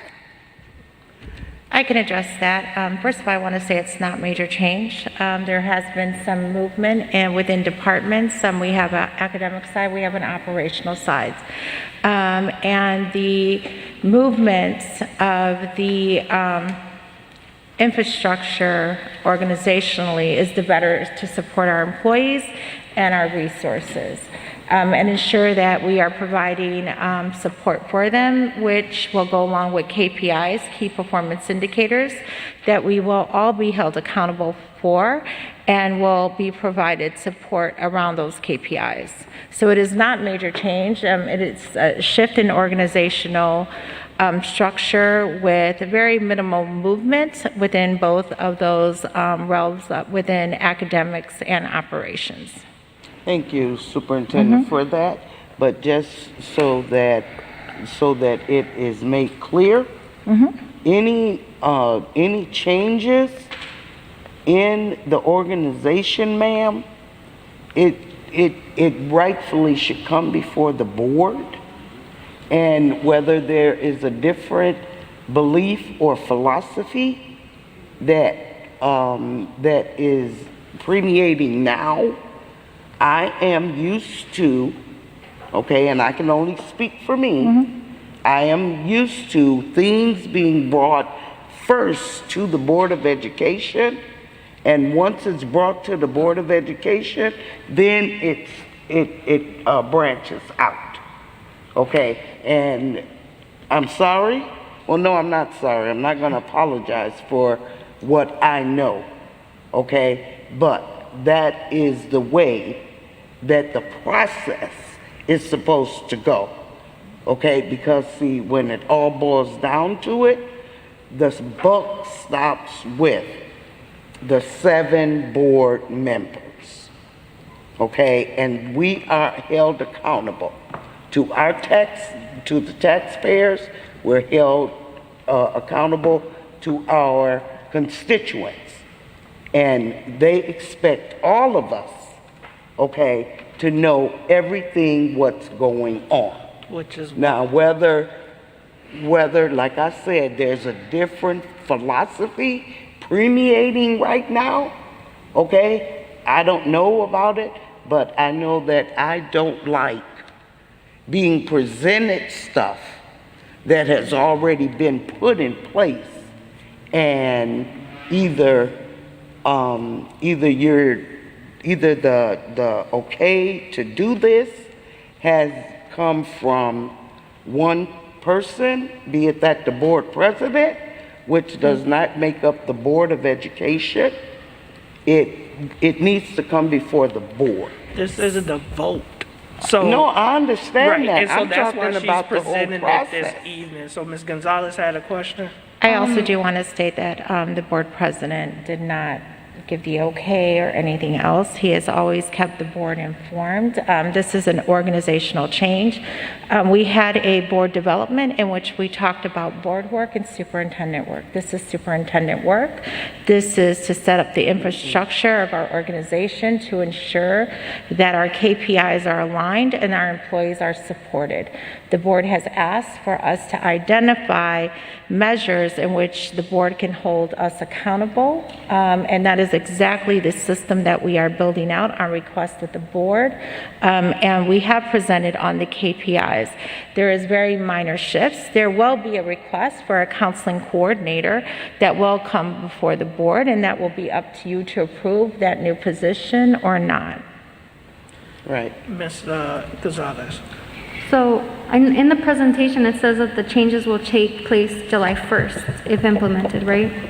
So I think, for us as a board and, me speaking individually as someone who's learning, it does seem like there's being information presented that will soon be implemented if we decide to act on it, and that we should be actively listening to presentations instead of assuming potentially the worst. Yeah. So the superintendent, as we said, this is definitely superintendent work.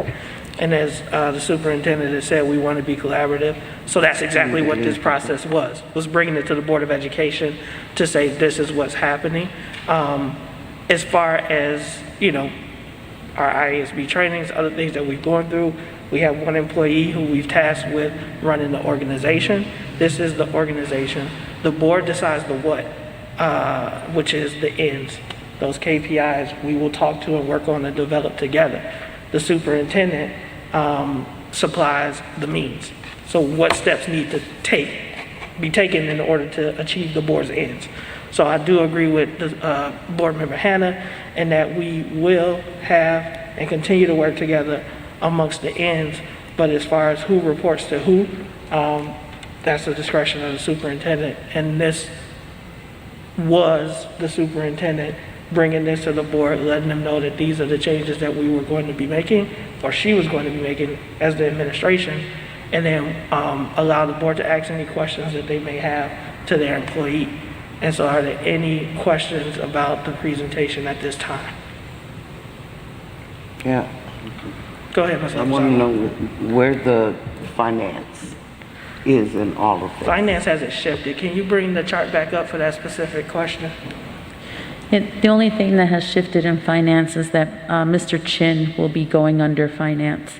So it shows there all the changes are highlighted in red squares, and that's about a little under 6, I think it was, effective changes. But what I was wondering in regards to this org chart, Superintendent, are you looking for any change in salary or titles or anything like that? Just making sure on that. No, there will be no change in salaries. You will see that we will be asking for is the correct title, counseling coordinator. Just want to make sure I'm stating the correct title. Dr. Knoll, is that the correct title? A counseling coordinator? Under post-secondary, that will be the only new position that we will be requesting within the new organization. Superintendent, didn't we also approve, or I know we talked about it, I don't know if we approved it yet, off the top of my head, the position of the person that's going to manage the entire district training? It's already there. The board has already approved it. It should be right up there. Okay. I'm sorry I do not have my glasses on. No, that's fine. I'll look for it in the presentation, but But it is up there. Dr. Knoll, can you point that out, please? Yeah, I can't see any. Yeah, it's the professional development coordinator position, falling under the director of pre-K to 12 teaching and learning. It looks like it's the first position, the third column from the right. The third one down. Go up a little right there, Lee. Got one more. One more up, please. Oop. Yeah, the PD coordinator. Karen Frank is the lady's name. You should see her up there at the top. Another change you will see is that because we have a new director of equity, we've I aligned. apologize. It's because I don't want to do sidebar conversations because we can't stay focused. So I think Ms. Hannah has a follow-up question. So after I hear the response, I'll allow Ms. Hannah to make her point. Did you want me to go? No, you go ahead. I'm sorry. As you know, we've recently hired a new director of equity who has done an assessment throughout our district, and you will see that we've aligned our FACE department to work more cohesively with Mrs. Fields on that endeavor. So as you see, when we're building out new positions with new work and groups of work, we're aligning our staff to support that work. Specifically here, equity, which equity permeates throughout the whole organizational chart. Those were all my questions. Thank you, Board President. Thank you. And go ahead, Ms. Hannah. So, I believe the concern was that we were talking about it now, because we're talking about groups of people and not one specific individual in the organizational chart. It was not admissible under closed session. So if the question is why are we talking about it now, this is why, the OMA and to be compliant.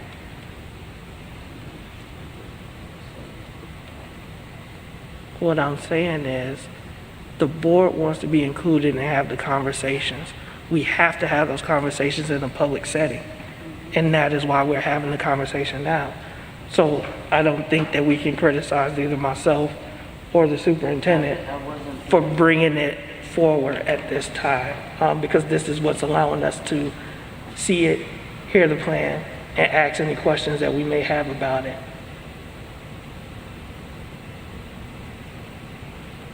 Thank you. If there are no other questions. Go ahead, Ms. Leguizamo. Sorry, just one more question.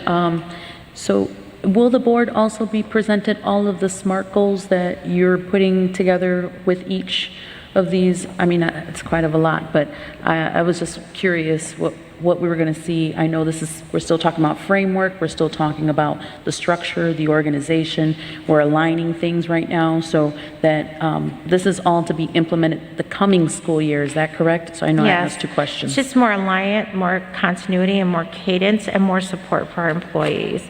And if you remember back to Tuesday, was it student achievement? I believe that Deputy Cesario walked us through what a possible KPI would look like for a specific department, but they will all be available to the board, and employees will know what that is. The board had previously voted on a dashboard to support this work, so that we can look at the KPIs and where they are and have routine conversations. I believe Deputy Cesario stated every 3 weeks, in which they would speak with their directors or coordinators to see where they are in their KPIs, where they needed support, what was working, what was not working, so that we could give better information to the Board of Education and tweak our plans as we go through.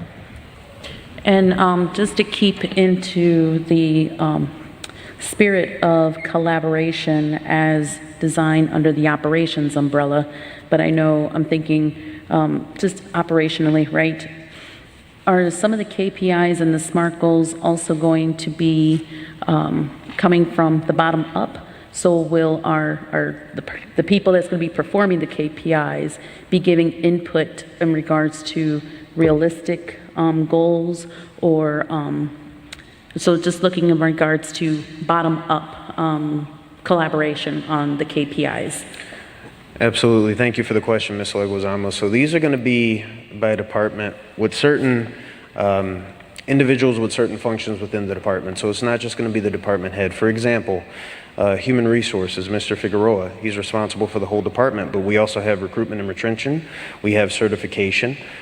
We have something that the board voted on this evening regarding workers' compensation and insurance. So all of those different branches within each department are going to have their own set of KPIs, and those are the items that we're going to follow up on every 3 weeks.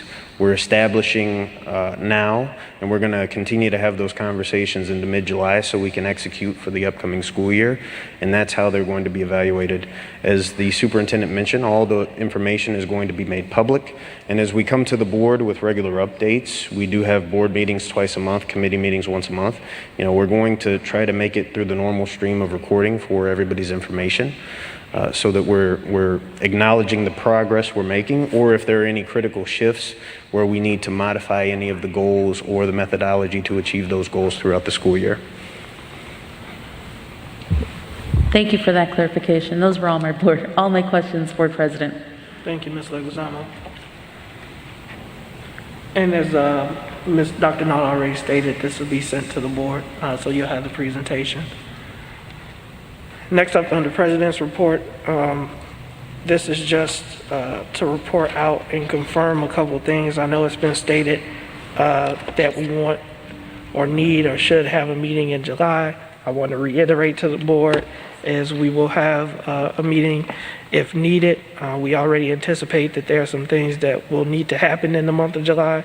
As soon as I have a date confirmed, I will make sure that you guys get that as soon as possible. So I'll be working with the superintendent. There won't be our normal cadence. We might need to have one or two, but we will let you know, or I will let you know as soon as I do.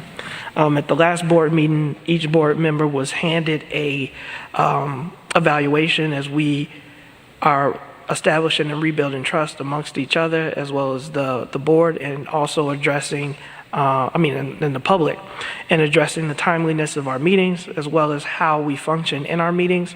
So there was a list of questions which included, were board members prepared for the meeting? Was the agenda well designed? The board stuck to this agenda. Each board member was given adequate opportunity to participate in discussion. The board treatment of all persons was fair and respectful. We practiced good parliamentary procedure, and the board demonstrated a sense of responsibility for excellence in governing the district. Each person was allowed to give their own opinions, and those opinions were rated with a 1, 2, or a 3. The board tied for the highest categories is the board members were prepared for the meeting and the agenda was well designed. Most of us agreed to that, and those were the two that were the highest. The lowest that the board scored was the board stuck to its agenda due to certain conversations. Other things that came up in the comments were the board adhered to its adopted governance style. I'm sorry, I'm looking at the wrong one. Give me 1 second. Other things that came up in the comments were we need to accept what the board president said about discussion. We spent too much time discussing it that night when we knew we would be back the following day for the meeting, which was more appropriate. There was a request that we ask old questions in writing, old business questions in writing. There are also any old business items. Due to board policy, a board member can request that any item be placed on the agenda with the board president, and the board president can do so. So if there's an item that we want discussed at a particular meeting, we can ask that before the agenda is posted so that the team is either ready to address it and we can actually have discussion or action if that's needed. So board members do not raise their hand. So if I either cut you off or don't call on you when you start speaking, it's because I am going to try and acknowledge whoever has their hand raised first. Sometimes I don't see the hand, so Mr. Riddle, superintendent, will be an eye just to let me know when board members have their hand raised. And then there was a comment about staying focused on the agenda and being aware of when we take too much mic time. And then there was a comment related to side conversations, and that there are oftentimes conversations that are going on around the board. And so when people are talking, we have these microphones, we're already far apart, that it can be distracting. I printed off the questionnaire for tonight and left it on the printer at home. So I will send that to Nick to send to the board. And I just ask if you have a chance to complete by Friday. What I'm trying to do is make sure that we are gaining progress in these areas so that we are, when we come and present ourselves to the community as well as one another, we're doing so professionally as we've been elected to do. And that we are conducting the business as a board efficiently, and that we are staying in our role as board members and not staff members. With that, we're going to go to information item 60A, presentation of the district's Consolidated District Plan, or CDP. Rebuttal. Sure, that was President's time. We Go had ahead, Mr. a McBride. meeting 2 Saturdays ago dealing with all the concerns that you're speaking about right now. And my question is, did we learn anything from the meeting? And I guess we've had 2 or 3 meetings prior to that. And if I had to make a comment or a judgment, I don't think we did, because I still say we still going on with a lot of unnecessary, as far as I'm concerned, dialogue when we already get the information. And for myself, if it's something I need to know, I'm going to call you and ask you, or call the superintendent and get some questions and clarity about it. I'm not going to wait till I need to do that here. I mean, that's something I'm concerned about, anything on the agenda that I think is not right. I've learned in the past that I can pick up the telephone and I can get some answers as opposed to anything I'm concerned about. And I think when we had the meeting, those are some of the things that were discussed. And as far as I'm concerned, I think that we still redundantly doing the same thing over and over and over and over, unless I'm missing something. But I'm sure that my intelligence is not alone. We got, as Ms. Hannah would always say, 7 board members, and we all got good sense, and we all intelligent enough to know when there's too much going on sitting among us. So I just want to say that I don't think we learned anything from the board meeting. So therefore, even in the conferences, the first thing I learned, and they talked about balcony and dance floor. I can get on the dance floor inside all that, but that's not why I'm here. I'm here to serve the children. And if it's something that I think that's totally out of order, I'll speak on it. But when I start trying to get into custodian business, when I start getting into electrician business, I'm out of pocket. I don't know nothing about that. And it's most of the time, it's why we spending the money on it.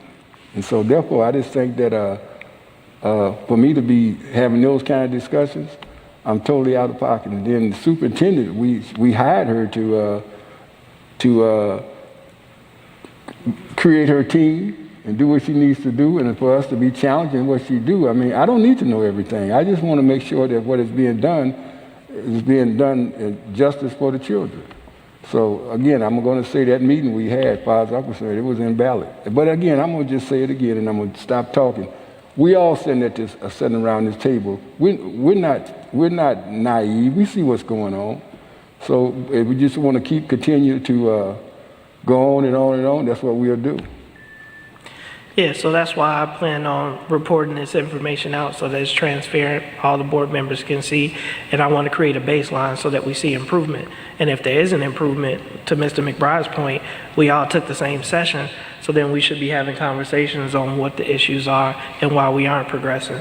But I committed, based on the recommendation in that session, to do these questionnaires, and so I will be continuing to do them, and I hope that we see a change, Mr. McBride. So I appreciate those comments. I think, thank you for bringing us back to that Saturday and the things that we discussed, and I hope to continue to see growth in that area and with us as a board. So I appreciate that. 16A, information items, presentation of district's Consolidated District Plan, CDP. Point, that's on there, Lee. Hi, good evening again, everyone. So the Consolidated District Plan, this is a annual process that we go through. We put this process in place in 2019. So you should maybe you recall seeing this presentation before. The last 2 years I've done it. So essentially, the Consolidated District Plan allows districts to answer one set of planning questions that will help us meet the requirements of 12 of the federally funded grants that are offered to districts. And I think the purpose behind it is for ISB to kind of streamline, instead of reviewing multiple different grant applications all at one time, the CDP kind of serves as a planning document that we plug in our responses, and those responses carry over to some of those other grant applications. So it's not as tedious for ISB to do that. The purpose of it is to promote collaboration among district administrators and coordinate efforts across district offices. With these 12 grants, we're talking Title I, Title II, Title III, Title IV, et cetera. Oftentimes, there's grant managers that are responsible for those grants, and they work in isolation completing those grant applications. This process allows us to come together, complete the CDP, and then that information, like I said, carries over into some of these other grant applications. So it's a way to streamline the federal grant application process that ISB has put in place. And these are the 12 grants, Title I, Part A, Title I, Part D. There's 3 separate sections there. Title I, School Improvement, Title II, Part A. You can keep going, Lee. That's just the list of the 12 grants that the CDP refers to. Title III, Language Instruction Education, Title III, Immigrant Education, Title IV, Title V, which doesn't apply to us, and IDEA Part B, flow through, and IDEA Part B, preschool grant. So those are the 12 funded grants. So who contributes to the CDP? Same team, same group that's done it in the past couple of years. Members of the academic team, the diverse learner department, the bilingual department, Office of Student Outreach, directors of teaching and learning, coordinator of state and federal programs, our director of equity inclusion, director of academic support programs, and the FACE coordinator all have different sections of the application that we work on together. These are the different these are the different sections or tabs, if you will, that are in the plan. A needs assessment, there's a stakeholder section, private school participation. I'm not going to read them to you, but those are the different tabs that you'll see in the CDP when you open it up. So essentially, we have to go in and respond under each one of these tabs. There's a series of questions pertaining to the district that all of us work collaboratively to answer, to respond to. And then again, those answers permeate themselves into the other grant applications when they start working on those. Next. So the next steps, last year, our CDP was approved by you all, the board, on July 23rd of 2020. Technically, the CDP does not require annual approval unless there's some significant changes that are being made to some of those questions. Once approved, the departments within our district can now submit their applications. And then funds will not be awarded for any grant in the district until the CDP has BOE and ISB approval. So once we get approval from ISB, they look at our CDP and they approve it. That pretty much opens up the doors for all the individual departments to submit their Title I grant application, Title II grant application, Title III, Title IV, et cetera. So this is kind of, again, like a prerequisite plan that we have to submit. ISB reviews it, approves it, which opens up the door for us to submit all of our other grant applications. So it's, in essence, it's somewhat of a formality for us to access all of our grant applications for 21, 22. There's a website here if you want to look for more information, and there's a list of frequently asked questions as well. Any questions on this item? Ms. Leguizamo? Dr. Knoll, Yes. I was going to just write this in an email for you, but so if you don't have the answer today, just capture the question. Sure. I was just wondering, compared to prior that we got on the CDP, were we receiving the same amount of grants then as we are today under the CDP? Yeah, so the federal grants haven't changed. The number of federal grants that the state offers hasn't changed. It all depends on the characteristics of your district. So, for example, one of them was Title V, pertains to rural and low-income schools. So that Title V doesn't apply to our district because we're not considered a rural district. So, for example, that's a grant that we would not be eligible to apply for. But all the other ones that are listed on there, the ones where you see NA, are the ones that we do not apply for because we don't qualify. All the other ones we do.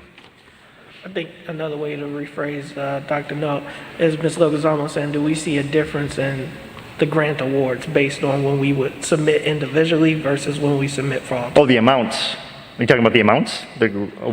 Amounts or types of awards or types of grants, so on and so forth. I can't speak to the different amounts every year. They do change year to year. A lot of it's based on enrollment, a lot of it's based on the percentage of students that are classified as low income in our district as well. So those rates vary and fluctuate every year. Yeah. I can find out for you exactly what some of the differences have been over the last couple of years since we've started doing this CDP process. Yeah, and I understand this process creates efficiencies and conveniences as well. So that's why I was just kind of wondering if we're still getting the bang for our buck doing it this way, really is what I'm looking at. So We do, because appreciate that. essentially, again, it brings us all together to work on it together, right? So we collaborate on this application together, knowing that it's eventually going to benefit all of our grants, because if it gets approved, essentially that same information is going to be translated into our other grant applications, which will also ultimately be approved as well. So. Mr. McBride? What is the primary department that the foster grant go to? Say the question again, Mr. McBride. What is the primary department that the foster grant go to? The foster grant? Well, I'm pretty sure I seen, foster care, that was considered a grant, correct? Let me look and see which grant you're referring to. So the last one.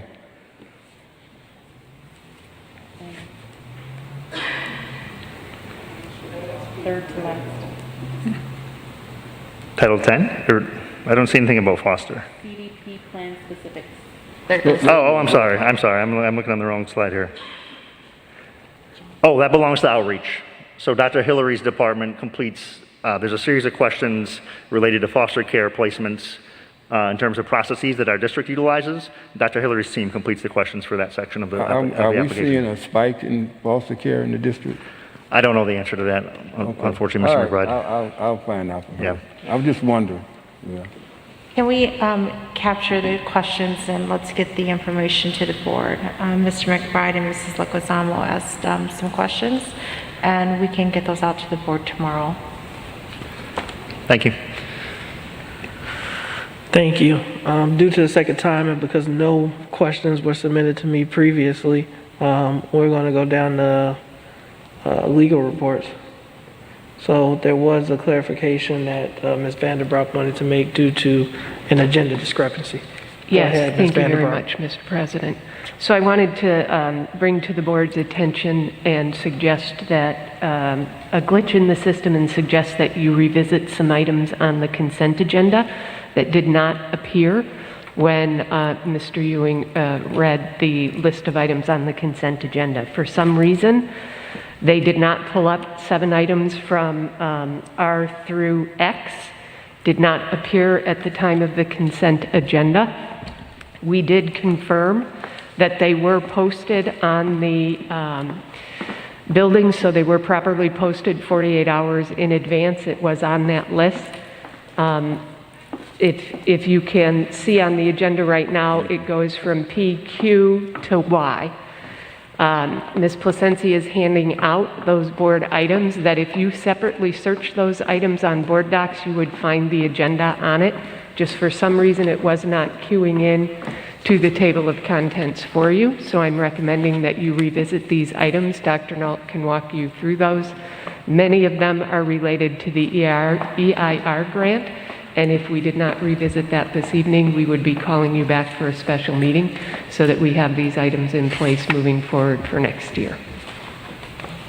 Thank you, Ms. Vanderbroek. Yes, I was definitely in panic mode when I realized that none of my items, for whatever reason, were on the electronic agenda, but they are appearing on the hard copy agenda for some reason. So we're going to contact board docs tomorrow to see maybe what possibly caused that glitch. But like Ms. Vanderbroek said, I presented on these items last week. All of them, with the exception of one, I believe relate directly to the EIR grant. So I can go through them. Does everybody have a hard copy of the items? Okay, so item R, S, and T are essentially our 3-year, we're renewing our agreement with our partners for the EIR grant. The item R is education potential. This is one of our key partners for the EIR grant, and I presented this last week as well. I don't know if you want me to read the entire item or just give you a quick summary of it, but essentially it's one at a time. Okay. Community should be aware of what we're doing. Okay, so item R, approval to renew partner contract with Education Potential LLC for year 3 of the EIR grant. So do you want me to read it and we'll go through it? R first? Okay. It is the recommendation of the administration that the Board of Education authorize the superintendent to approve the partner contract with Education Potential LLC in the amounts of $110,000. You need a motion for that then? Yeah, we got to vote on each of these Okay, separately. or are you going to do them all together? No, we got to vote Do on them each of separately? separately. Okay, Mr. Riddle here, I'll make a motion that we approve that, what do we call it? A motion that we approve the, is it item Q? R. R. Okay, approval to renew partner contract with Education Potential LLC for the year 3 for the EIR grant. Motion by Mr. Riddle. Second. Second by Ms. Wozniak. Any comments or questions on the motion? Roll call vote, please. Mr. Ewing? Yes. Ms. Hannah? Yes. Ms. Callahan-Wozniak? Yes. Mr. Riddle? Yes. Ms. Leguizamo? Yes. Ms. Gonzalez? Yes. Mr. McBride? Yes. Item approved, motion carries. Item S, approval to renew partner contract with Lake County ROE for year 3 of the EIR grant. It is the recommendation of the administration that the Board of Education authorize the superintendent to renew the partner contract with the Lake County ROE in the amount of $50,000. Motion by Ms. Leguizamo, second was Ms. Wozniak. Any comments or questions on the motion? Roll call vote, please. Ms. Callahan-Wozniak? Yes. Ms. Hannah? Yes. Mr. Ewing? Yes. Mr. Riddle? Yes. Ms. Leguizamo? Yes. Mr. McBride? Yes. Ms. Gonzalez? Yes. Item T is approval to renew partner contract with NEIU for year 3 of the EIR grant. It is the recommendation of the administration that the Board of Education authorize the superintendent to renew the partner contract with NEIU in the amount of $81,724. Motion by Ms. Wozniak, second by Ms. Leguizamo. Any comments or questions on the motion? Roll call vote, please. Ms. Gonzalez? Yes. Mr. McBride? Yes. Ms. Leguizamo? Yes. Mr. Riddle? Yes. Mr. Ewing? Yes. Ms. Hannah? Ms. Callahan-Wozniak? Yes. We are now at Lego, You? U, approval to purchase Lego education materials to support EIR grant. It is a recommendation of the administration that the Board of Education authorize the superintendent to purchase Lego education materials to support the EIR grant in the amounts of $194,317.25. Motion by Ms. Leguizamo, second by Ms. Wozniak. Any comments or questions on the motion? Roll call vote, please. Mr. Riddle? Yes. Ms. Leguizamo? Yes. Mr. McBride? Yes. Ms. Gonzalez? Yes. Mr. Ewing? Yes. Ms. Hannah? Yes. Ms. Callahan Wozniak? Yes. Item approved, motion carries. Item V, approval to purchase iPad cases, carts to support EIR grant. It is the recommendation of the administration that the Board of Education authorize the superintendent to purchase iPad cases, cards to support the EIR grant in the amount of $140,897.50. I motion. Motion by Mr. Riddle, second by Ms. Gonzalez. Any comments or questions on the motion? Roll call vote, please. Ms. Gonzalez? Yes. Mr. McBride? Yes. Ms. Leguizamo? Yes. Mr. Riddle? Yes. Mr. Ewing? Yes. Ms. Hannah? Yes. Ms. Callahan Wozniak? Yes. Item approved, motion carries. W, approval to renew Dr. Anzan EIR Grant Project Director Consulting Agreement. It is a recommendation of the administration that the Board of Education authorize the superintendent to renew the consulting agreement with Dr. Ann Zahn to support the work of the EIR grant in the amount of $95,000. Motion by Mr. Riddle, second by Ms. Wozniak. Any comments or questions on the motion? Comments?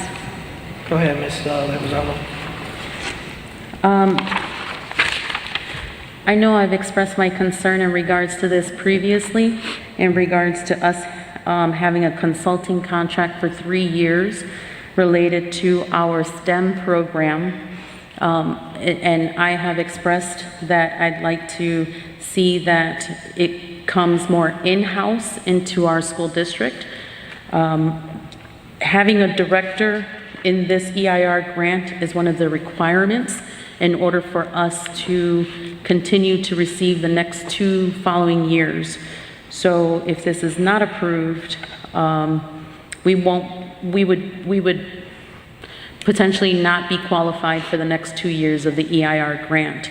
I am pro-STEM. I just wanted to make a notation or a comment that I am hoping that our school district will look towards severing a consulting around our STEM program and really just honing that in-house in tandem. So I know there's plans for that. I know we have someone identified in our school district that will work in tandem with the consultant. And I'm really excited for this program. I know a lot of our teachers that are going through this program as the first cohort are excited about what they're learning and what this EIR grant is providing for our school district. So I will be in support of this because of all of the caveats that it does come with, but I just wanted to make note in regards to my position on the consulting. Thank you. Thank you, Ms. Leguizamo. Any other questions or comments? Roll call vote, please. Ms. Gonzalez? Yes. Mr. McBride? Yes. Ms. Leguizamo? Yes. Mr. Riddle? Yes. Mr. Ewing? Yes. Ms. Hannah? No. Ms. Callahan Wozniak? Yes. Item approved, motion carries. Item X, approval to renew Power School contract for SY22. It is the recommendation of the administration that the Board of Education authorize the superintendent to approve the contract of Power School in the amount of $31,255.88 for the school year of 2021-2022. Motion by Mr. Riddle. Second by Ms. Leguizamo. Any comments or questions on the motion? Roll call vote, please. Ms. Callahan Wozniak? Yes. Ms. Hannah? Yes. Mr. Ewing? Yes. Mr. Riddle? Yes. Ms. Leguizamo? Yes. Mr. McBride? Yes. Ms. Gonzalez? Yes. Item approved, motion carries. That's all the items. Thank you. That's all of them. Thank you so much, Board. Appreciate it. Thank you, Are there Kathy. any items under legal reports outside of that, Ms. Vanderbroek? All right, board member time. Oh.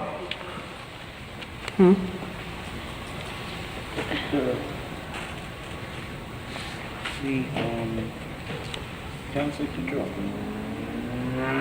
Why? That what I was going, yeah, item Q. Yeah, mechanical Item Q did enhancement. go through in the consent agenda. No, Johnson Control. No. So Q is renewal tableau, Ms. Hannah. Y was the mechanical enhancements in multiple locations, which included the Johnson and Johnson Controls. All right, no other legal reports, then we are at board member time. Start with Mr. Riddle. Yes, just would mention that I do support what Ms. Leguizamo said regarding that EIR grant, that we do work hard to find someone to work with Ms. Zane, so that if something happened and she couldn't continue, we'd be able to continue that grant as we would with any other grant. And then I'd just like to congratulate all of our summer schools that are working so hard. I noticed on Facebook today that Clearview, Oakdale, and McCall elementary schools, the second and third graders are planting various fruits and vegetables today in Oakdale's garden, and I think that's so important for the kids to learn another skill and a hands-on skill. And then I understand later this week they're going to be learning more about eating healthy, and I think that's just wonderful. That's a great part of learning, and I'm glad to see that we're getting the kids out of the classroom this summer and doing some fun things with them. And congratulations to all the schools that are working this summer with our children. Thank you. Ms. Hannah? Ms. Leguizamo? Thank you, Board President. I just wanted to take this time for everyone that celebrate this event, a happy belated Father's Day, and have a good night. Thank you. Thank you. Ms. Wozniak? This Thursday at 1 o'clock at the new Corinne Rose Park, the Waukegan Parks Foundation will be doing the ribbon cutting for their percussion park. And I'd like to thank Lori Massimo and the student percussionists, because they did a little thing for us. And if you haven't seen it online, it's very striking. It's a all percussion piece of music, and they will be reprising it at the ribbon cutting at 1 o'clock on Thursday, and everybody's invited if they'd like to come. And thank you to our students and Ms. Massimo for putting it together for us. What time? 1 o'clock at what used to be Belvedere Park. It's by the tennis courts, by the splash pad, the new splash pad. Mr. McBride? Yes. Ms. Gonzalez? Just want to tag along to what Lucy said. I wish all the fathers and mothers who are fathers and fathers of all forms happy belated Father's Day. And yeah, enjoy summer, stay safe and hydrated. Thank you, Ms. Gonzalez. I want to personally thank those who were involved in executing the Juneteenth event downtown Waukegan. It was awesome. The district played a major role in providing buses, as well as help with coordinating the event from 3 to 6 p.m. over at 141 South Genesee in the parking lot. We had a good turnout, as well as they provided the opportunity for students to make Juneteenth flags and understand the meaning behind the holiday, as well as provided QRL codes with books to help students learn how to be anti-racist. And so kudos to all of those who helped execute in that support. To the Board of Education, thank you all for your commitment.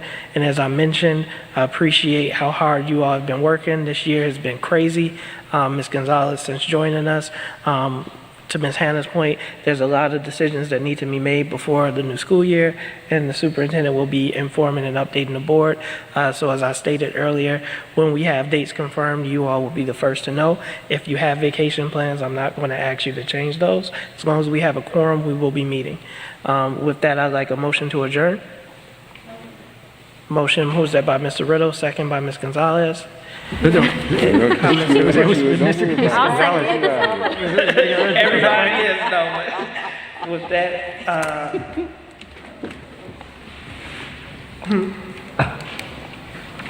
go ahead, Ms. Hannah. Go ahead, Ms. Hannah. This is, this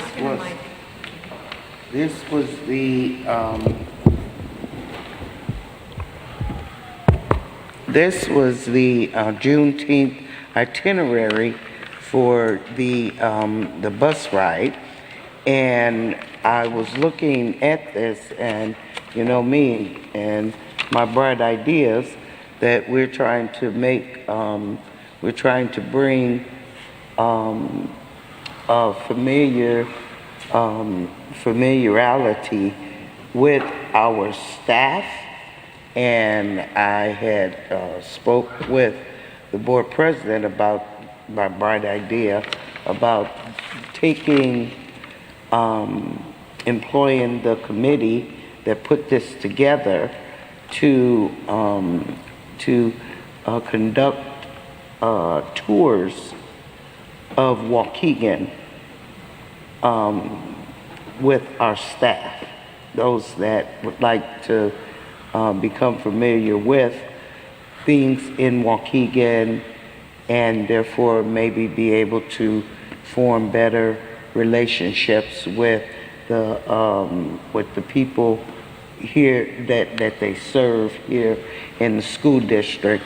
And so I was going to give this to the superintendent to let her see this, and hopefully they can work this into some type of plan to get people in our district to become more familiar with Waukegan. And this